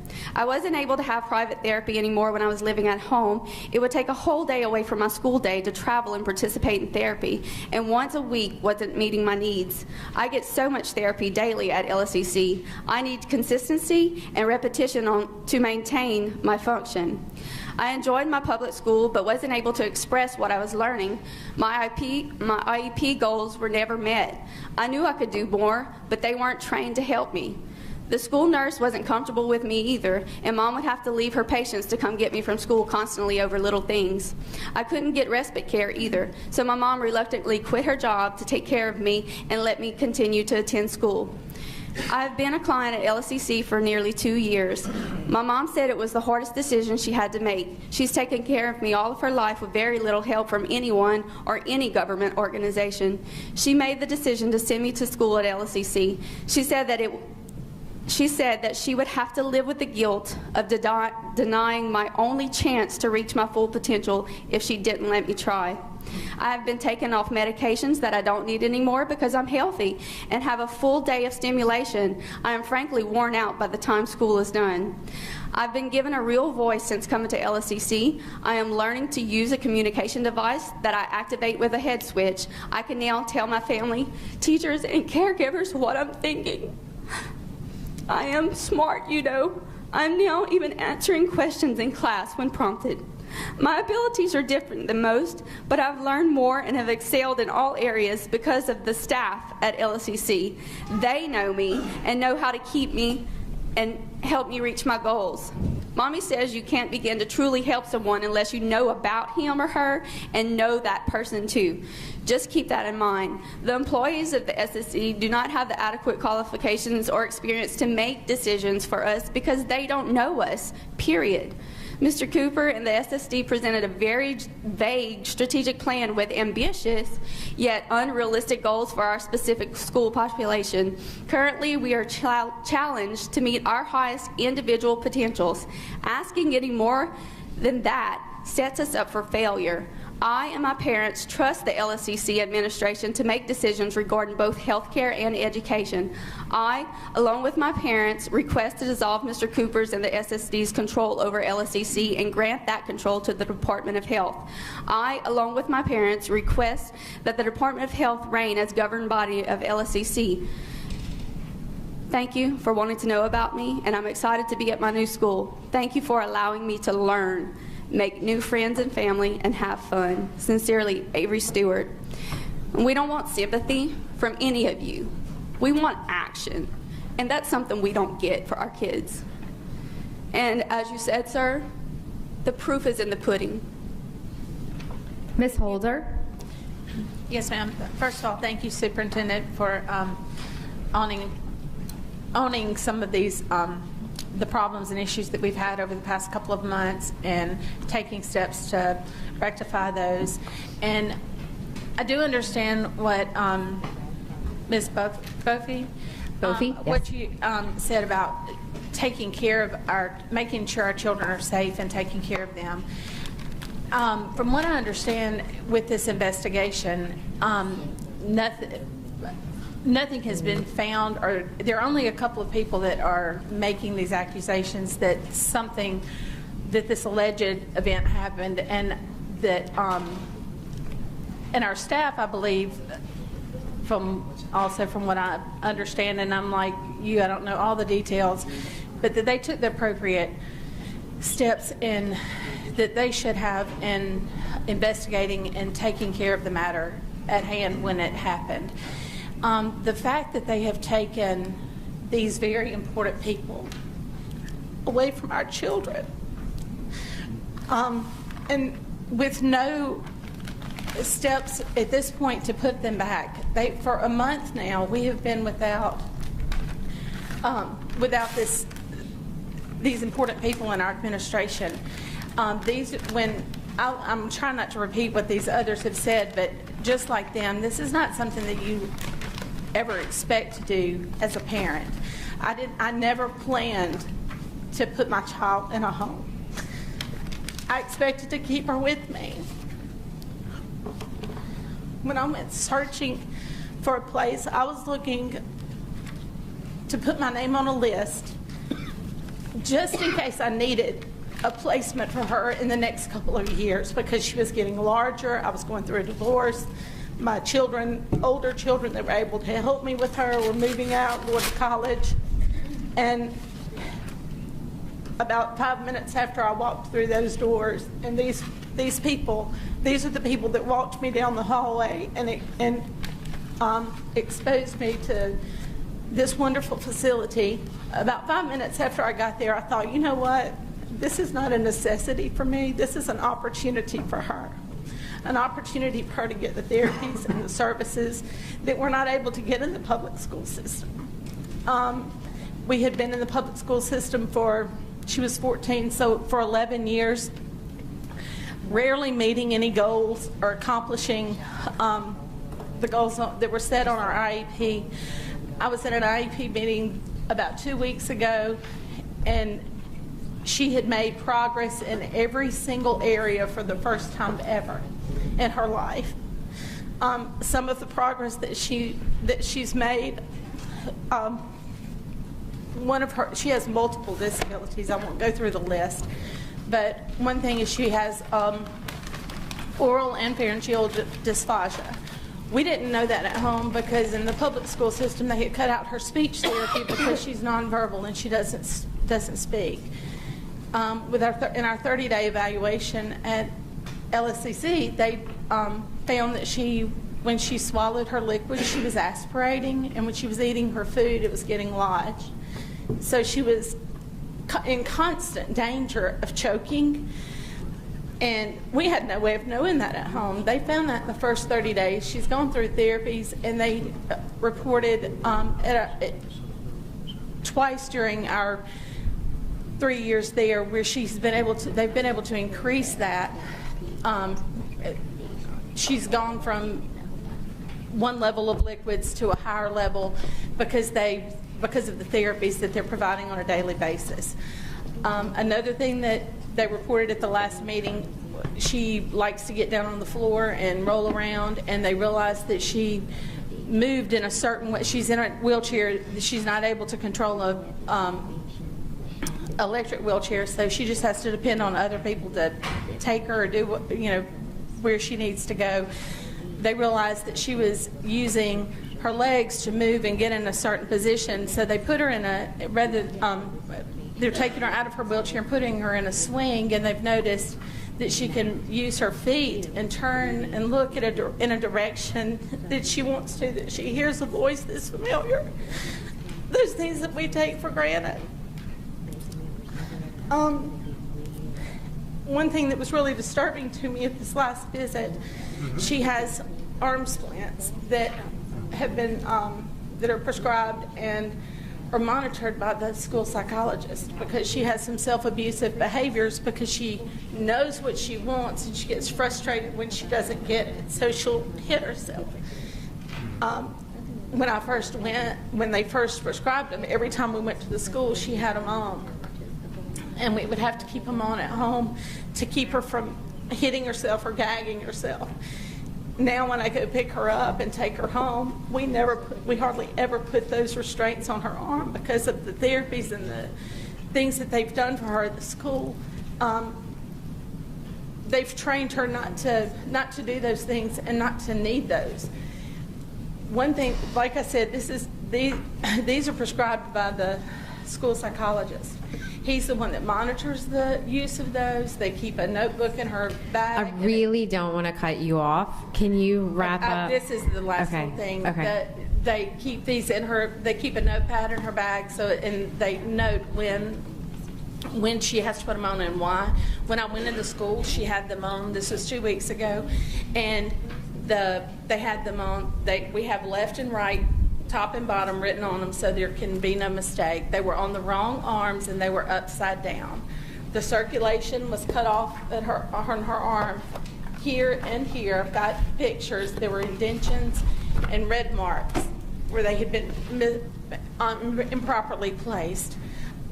We don't have a psychologist and haven't had one for a month, and he's the one that monitors this. There was no notebook in her bag noting why the splints had been placed or how long they had been there. And my concern is you've taken these people away, but they haven't been replaced with someone that can fill those duties even in their absence. Yes, ma'am. Thank you for your comments. Catherine Hart, Darren Delry, Tamara Wolf, and Karen Harris. You'll notice the timer here. I really don't want to cut you all off. I know that there's a lot here, right? If you could closely pay attention to the timer, that would be great. I am going to do my best, but I'm pretty sure I'm going to get it from my board members when we go in the other room if we don't try to get moving on this comment. Go ahead, ma'am. My name is Tamara Wolf, and I would like for it to be short. But y'all are our local school board. We don't have a local school board. And if you were going as a parent to a local school board, you would have 15 minutes to talk about what you need. Not necessarily. Well, in Rapides Parish, I'm sorry. That's interesting. Okay. So, I was a better superintendent. I gave them 15 minutes. Okay. Well, and also, I believe that all of y'all have had my phone number for many days, and I've called. And Dr. Boffey, thank you very much for calling me back. Superintendent White, thank you for calling me back. Mr. Jones, Dr. Jones, thank you for calling me back. A lot of what has been said, they've covered, so I'm not going to cover that. But I do want to say a few things. Our school is not state funded. It is federally funded for each student's monies by their $660 per diem because of their disability, okay? They are all on Medicaid, and that is their money. If they go out the door, that money goes with them. The cause of most orthopedic disabilities is caused by a nervous system problem or a genetic or birth injury. And so when that happens, the cognitive disability happens with it.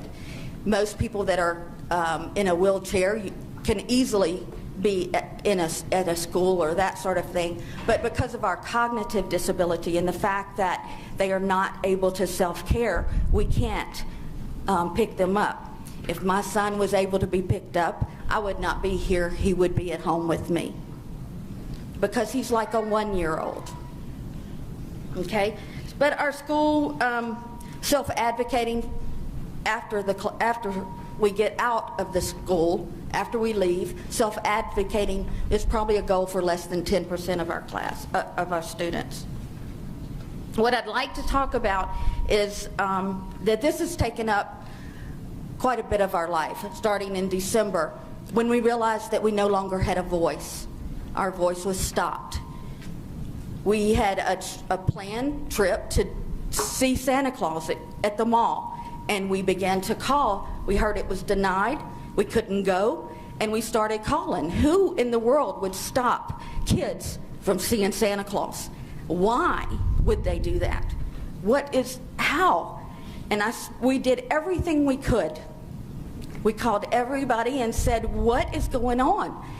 And I got a call back, but it took a tweeter thing. I had tweet it out. And I'm not a Twitter thing, but I had. Welcome to the world of social media. Yeah, I'm trying to hide away in Florida, and y'all are making me come back to Louisiana, and it's not fun. But I did, and that's when I finally got a call. And I got a call from Mr. Cooper, and he was very pleasant on the phone, and I thought he understood when I spoke to him, but it didn't change. It did not change, and they did not go see Santa Claus. And that might have been one of those kids last Christmas. We don't know. So that's what happened in December. Then we go to January, and we get the presentation, and not any of that was applicable to the 81 students, or to the majority of the 81 students at our school. 81 students, half of them are nonverbal, half of them are tube fed. No, I don't think any of them can self-care. You can walk through our halls, and I appreciate the ones that have. Governor Edwards has walked through our halls. And he was the first governor to come and see us and realize we are the least of these. We are the ones that, without your support, we don't have life. Like the other lady said, when we go into that facility, we get less ill. We don't have the flu because every employee knows that you have to wash your hands or that kid could die.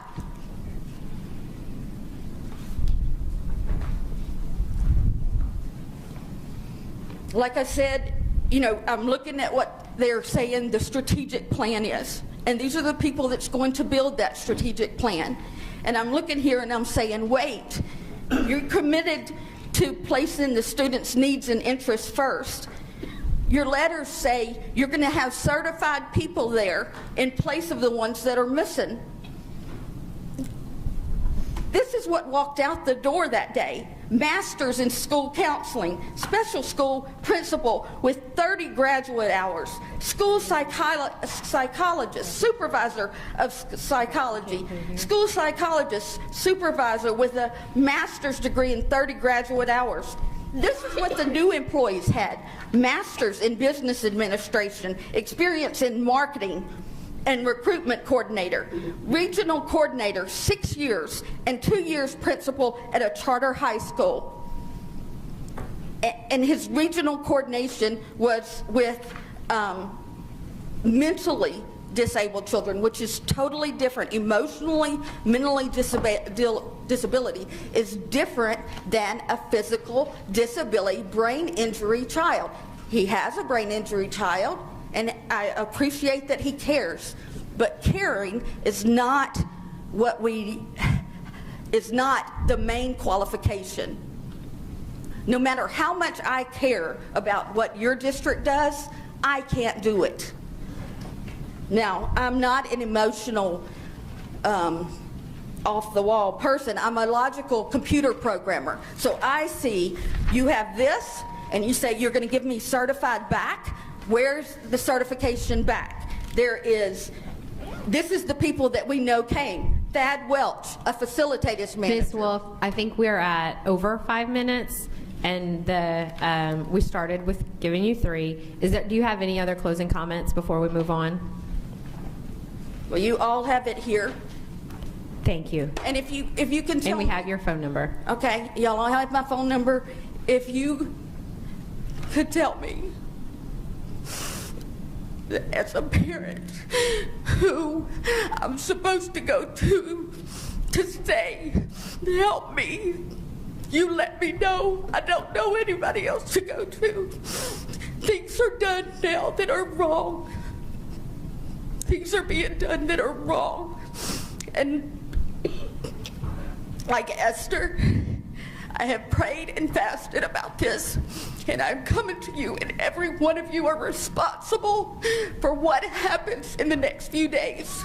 If we walk out of here with the same superintendent who is changing, who is making things without, that are horrible, if we walk out and that is still in place, you are responsible for every one of those little children.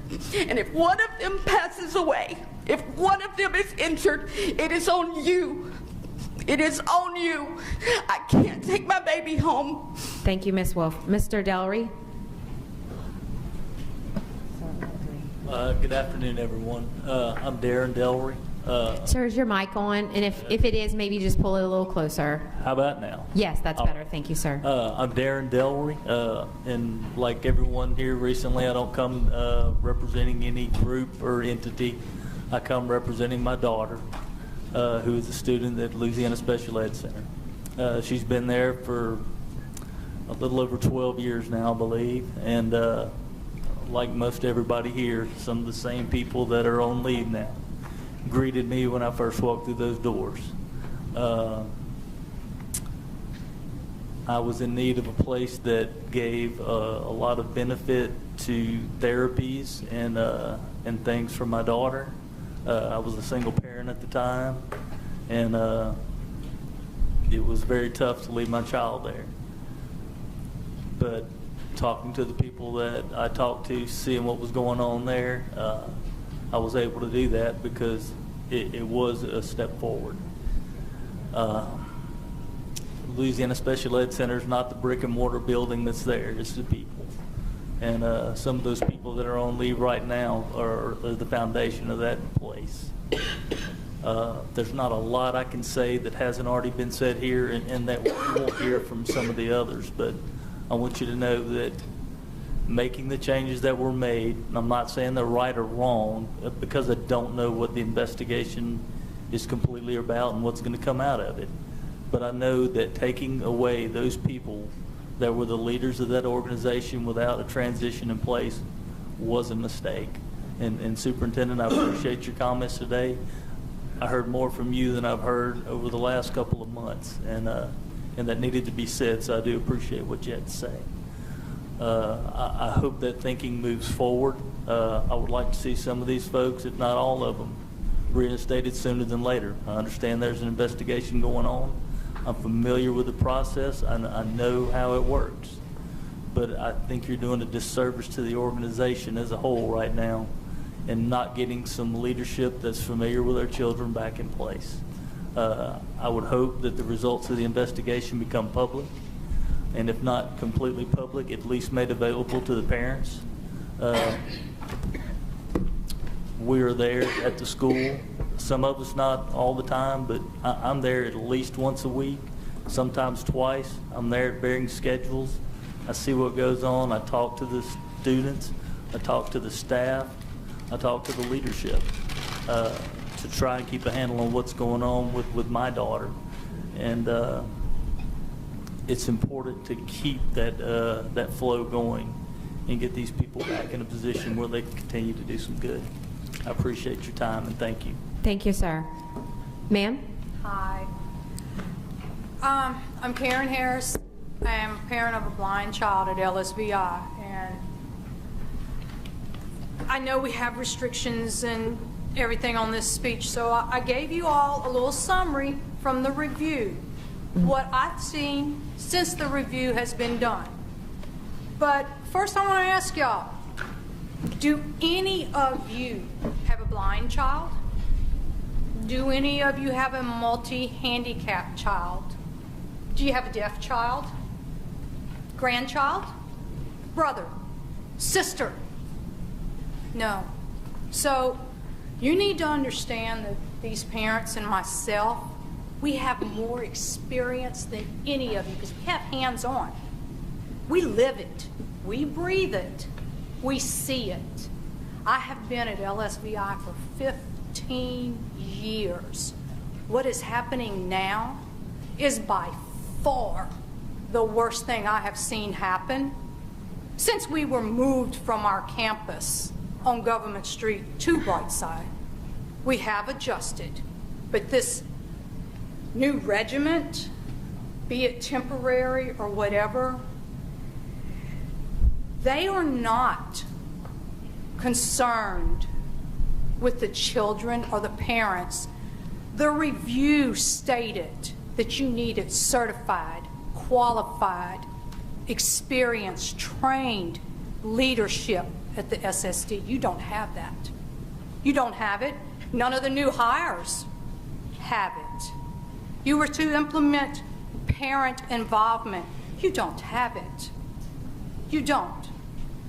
We were making very good progress. We were advancing. You take away leadership. You remove people from positions and reroute them to another place. This man doesn't know these people. He doesn't know our children. We want what the review said. We want qualified. We want certified. And the thing that has me also right now is we have now added juvenile delinquent correctional departments under the SSD. SSD is special school district, special needs.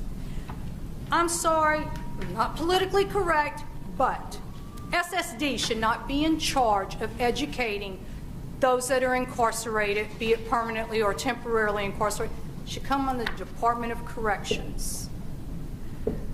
Each of our schools, LSD, LSVI, and LSEC, we require individual educational plans. There is no 100% in, 100% out. Ma'am, are you about to wrap up your comments? This is not a cookie cutter education.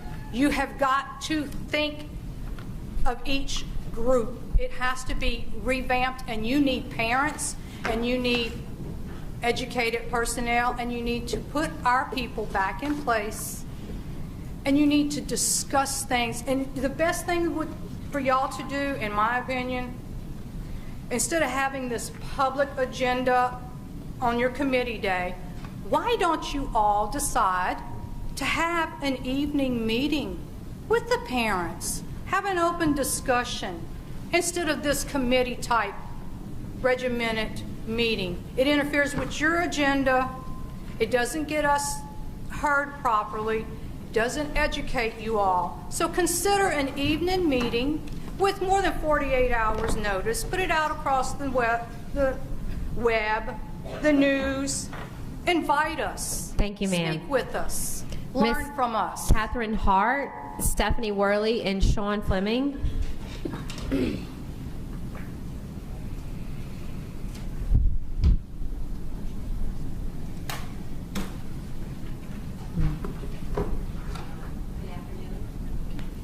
Make sure it's bright, green, and close to your mouth. Very good. Good afternoon. My name is Stephanie Worley. I also am a parent of a resident at LSEC. My son has been there for 7 years now, and I have nothing but great things to say about our experience.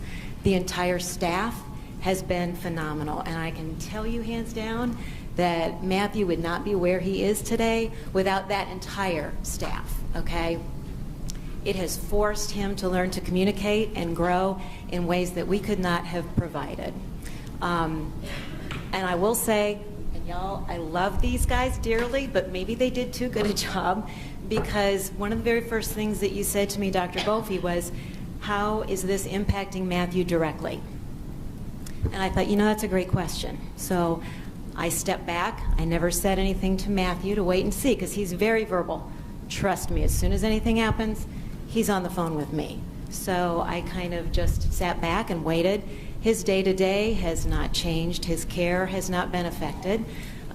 He's been great. They've all taught him how to self-advocate. So even in their absence, if he needs something, he knows where to go to get help. And I'm grateful for that. And again, that's to the team at LSEC. So, and I support these guys 100% as well, but Matthew is doing very well. So I did want to be positive in that regard.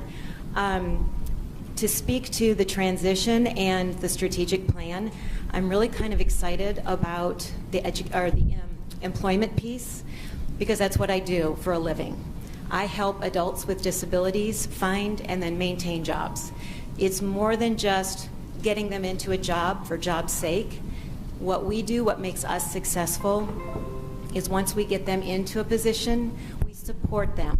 We have a job coach who's there with them until they're independent on the job, And we also make sure that they have natural supports in place. Once that job coach is gone, they know who to go to, a coworker or whatnot. They have the support that they need. And I'd be more than happy to talk more about that if any of y'all are interested. I do have two concerns. One, of course, is the communication. Things could have maybe been handled differently and maybe staved off a little bit of all the stuff that's gone on. I'm not disputing that at all. But there's also other things that, since this has come to light, it's made me kind of question. And I'm sorry, I'm going to go over real quick. Matt was taken to an MDA clinic without my knowledge. The person that took him there told the doctor that Matt had not had a seizure in over 2 years. So the doctor was going to take him off his medication. I found out about this by accident. So that's kind of a major communication issue that really, and this just came to light literally in the last month. Also, there is a parent who has gotten confidential information, and I confirmed with Mr. Elmo that the information that she shared on social media was absolutely confidential, and it had to have come somewhere from within LSEC or someone who had access to those very personal records. When I asked this parent where she got the information, she refused to tell me. My concern is not only that she got the information, but this person is still at LSEC. We don't know who it is, and who else are they giving this information to? That is a huge concern to me. Okay. Also, she received very detailed information about the alleged incident. Whether it's factual or not, I don't know. From a state trooper. Why are they even commenting on an investigation? Those would be the concerns that I have. Overall, Matthew's care has been exceptional. We're very, very happy with the service that they've provided. Thank you very much. Ms. Hart? Good morning. My name's Catherine Hart, and I'm here on behalf of my son Carter, who has cortical visual impairment and significant multiple disabilities. He attends South Downs Pre-K in Baton Rouge. He was here earlier, but the meeting ran past his nap time. I'm here to speak to you today about two concerns I have about the strategic plan for the special school district, particularly for services of students with visual impairments.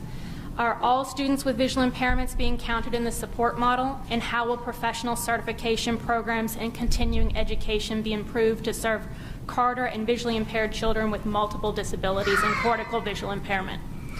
First, I'm concerned that the strategic plan for students with vision impairment is underestimating the growing need for teachers of the visually impaired, orientation and mobility instruction and support services. Louisiana does not participate in BESE count, and the current data sets used for reporting the prevalence of vision impairment in school-aged children are flawed. The Department of Ed reports those students who qualify with a primary disability of vision impairment or deafblind. Research has shown, however, that approximately 10.5% of people with developmental disabilities are visually impaired. Are our children with developmental delay or multiple disabilities being counted in this service model?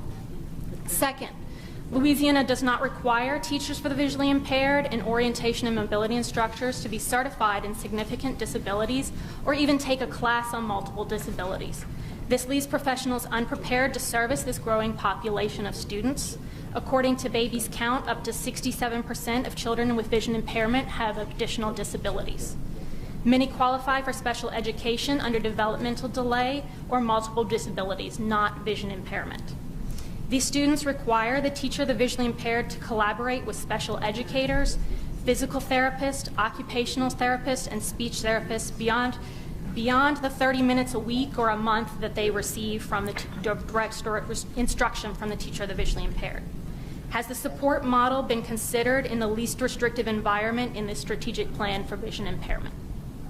For most children with CVI, cortical visual impairment, the eyes and the optic nerve are healthy, but because of brain injury or malformation of the brain has difficulty interpreting the image.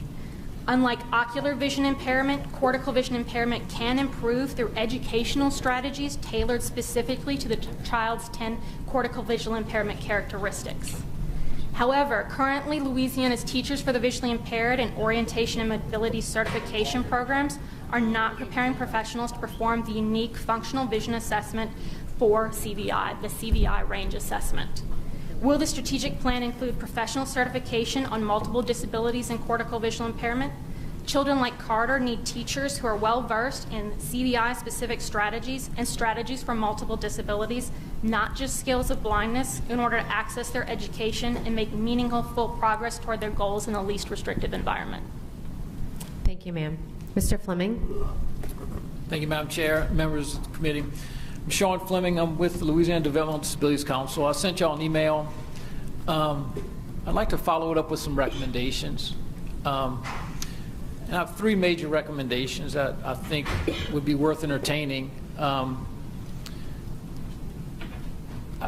first want to applaud y'all for having this item on your agenda, and actually I encourage y'all to keep it, and interestingly, I'm going to ask for y'all to consider even separating something out, because when I read special school district, there are specific facilities that this incorporates, but the plan itself, and I think this is a good thing, it addresses the need to provide a support structure to all schools across the state in serving kids with significant disabilities. It's a need that my council has advocated for years, that has been depleted in this department. And I do believe that people working in specialized settings with like more experience and exposure and opportunities for things like visual impairments and deaf or specific disabilities and issues, they can offer schools some expertise. However, those services are being provided in a segregated setting, in the most restrictive environment. It's along the continuum of settings and is required to be provided for those kids who need it. But schools are also required to provide instruction in the least restrictive environment. So it makes me question, and so my first request is for y'all to ensure that the service delivery system maintains an inclusive approach that can have part of what the expertise in SSD has, but that should not be the totality of it. So that's the first thing. In doing that is separating out fixing the issues in SSD, which seem to be considerable, from providing a support structure. And again, you can have both. So on your agenda item, maybe have your support structure as different. I don't think the parents of kids in schools across the state right now want to wait 3 years or however long it takes for SSD to get themselves in order before there's a support structure to the kids, the schools serving their kids in every school. And the third thing is really at the root of it all. The cornerstone of the Individuals with Disabilities Education Act, and I'll ask for 1 more minute, Madam Chair, if I may, is parental involvement, parental input.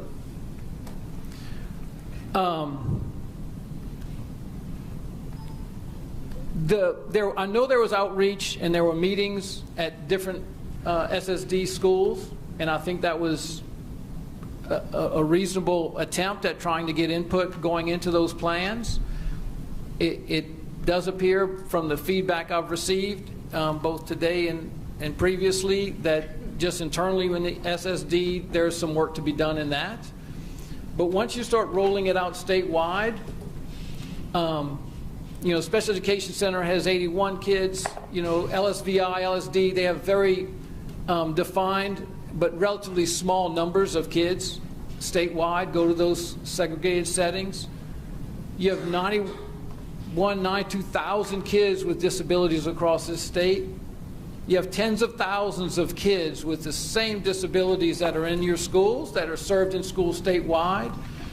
I'm going to implore you to make sure you have input on both sides. I do believe in those specific facilities, just to echo what I just heard, it's like an IP meeting, but you know who, like in Special Education Center, you know which one of those 81 parents are. They should be equal partners in the plan. And statewide, the parents should be driving the plan for the support structure. And I'll just leave it at that. Thank you very much.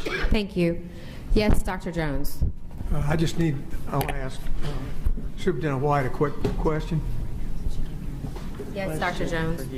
Did I understand you to say a while ago that Dr. Cooper's doctorate was in special education? Administration, special education administration, I believe. Oh, you might want to ask him, because the information I had was it was in educational administration from Northern Colorado, which is not special education. I don't remember whether it was that his dissertation covered issues related to special education and his doctorate is in administration, or whether it is a doctorate appropriate to special ed administration.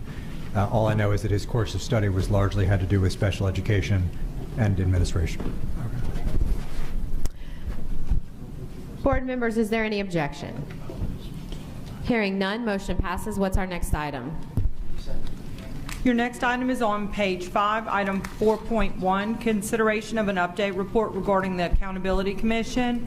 The recommendation of the BESE president is to approve the appointment of Ms. Bridget Nealon to serve as the community representative on the Accountability Commission.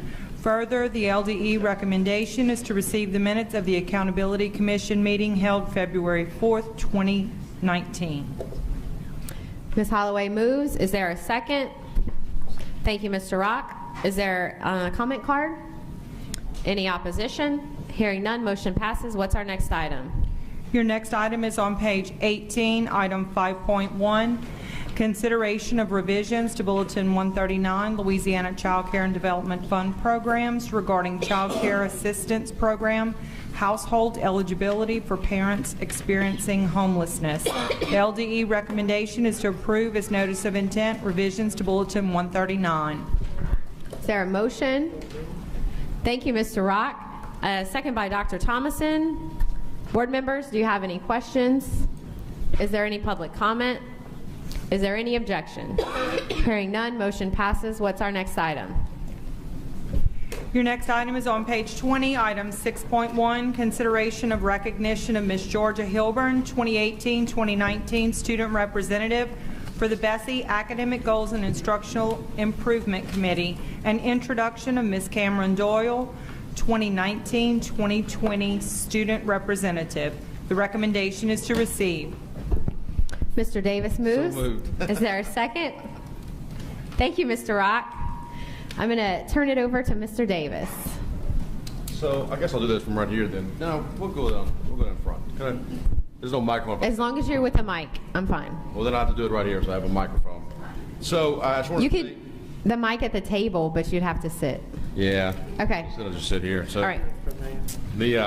I do want to take a moment to recognize our student rep who is completing her term with us here, Ms. Georgia Hilburn.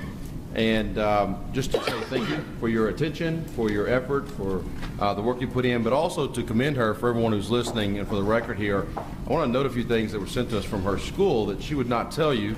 But she's the Captain Shreve High School Student of the Year.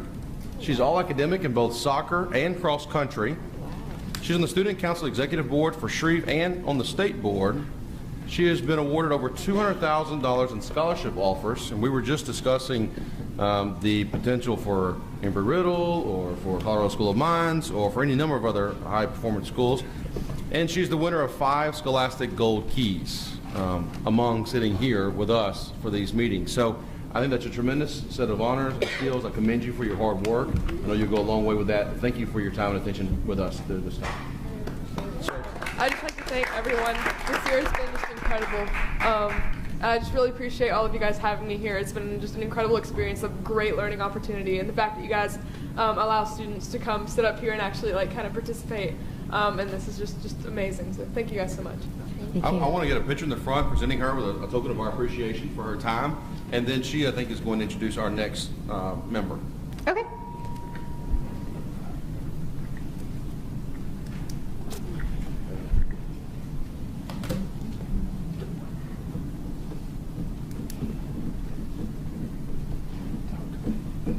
Let's see. I know. Am I photo bombing y'all?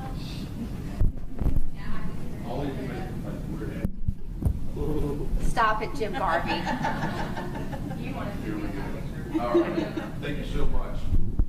All right. Thank you. Mike, you recognize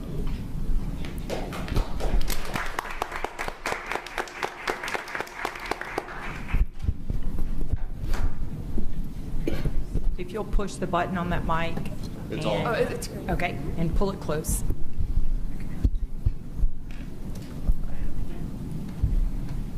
Okay, so this is Cameron Doyle. She's from Mandeville High School.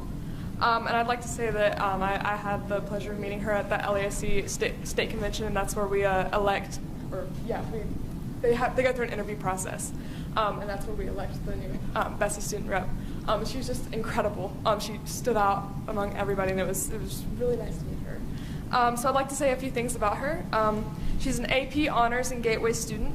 And she has a 34 on her ACT, which I think is just an incredible accomplishment. She runs track, cross country, she plays competitive soccer, and she also has a major passion for debating. She plays major roles in the YMCA Youth and Government Conventions, and then also the Youth Legislature Conference, where she is a Senate floor leader and a state board member. And now she's also an LASC, so a student council state board member through the BESE position, so that's a really big deal. But her work doesn't end there. She's also very passionate. Let me see. She has just these incredible leadership skills. Clearly, that's why she's here. And then when she's not doing any of that, she's either playing piano or tutoring her friends. And then in her future, she plans on earning a biomedical engineering degree before receiving her MBA, and then later attend law school before retiring as a teacher. So she has a lot of just incredible goals, and I'm just really, really proud and honored to kind of to pass this torch on to her. So I'd love to introduce you all to Cameron Doyle, your new BESE student. Welcome, Cameron. The question is, after today, do you still want to do this? Okay. I'm very honored to accept this position, and even just being here today and getting to experience this whole process, I've been so excited. It's all I can talk about yesterday is coming here and just seeing the interaction and seeing the process. It is something I'm so passionate about, and I'm so excited to have the chance to be able to get to know all of you and work with you and learn more about what we can do to improve education of our state. Thank you. Thank you so much. We look forward to it. Board members, any other comments or questions? Any opposition? Hearing none, motion passes. What's our next item? This concludes your agenda.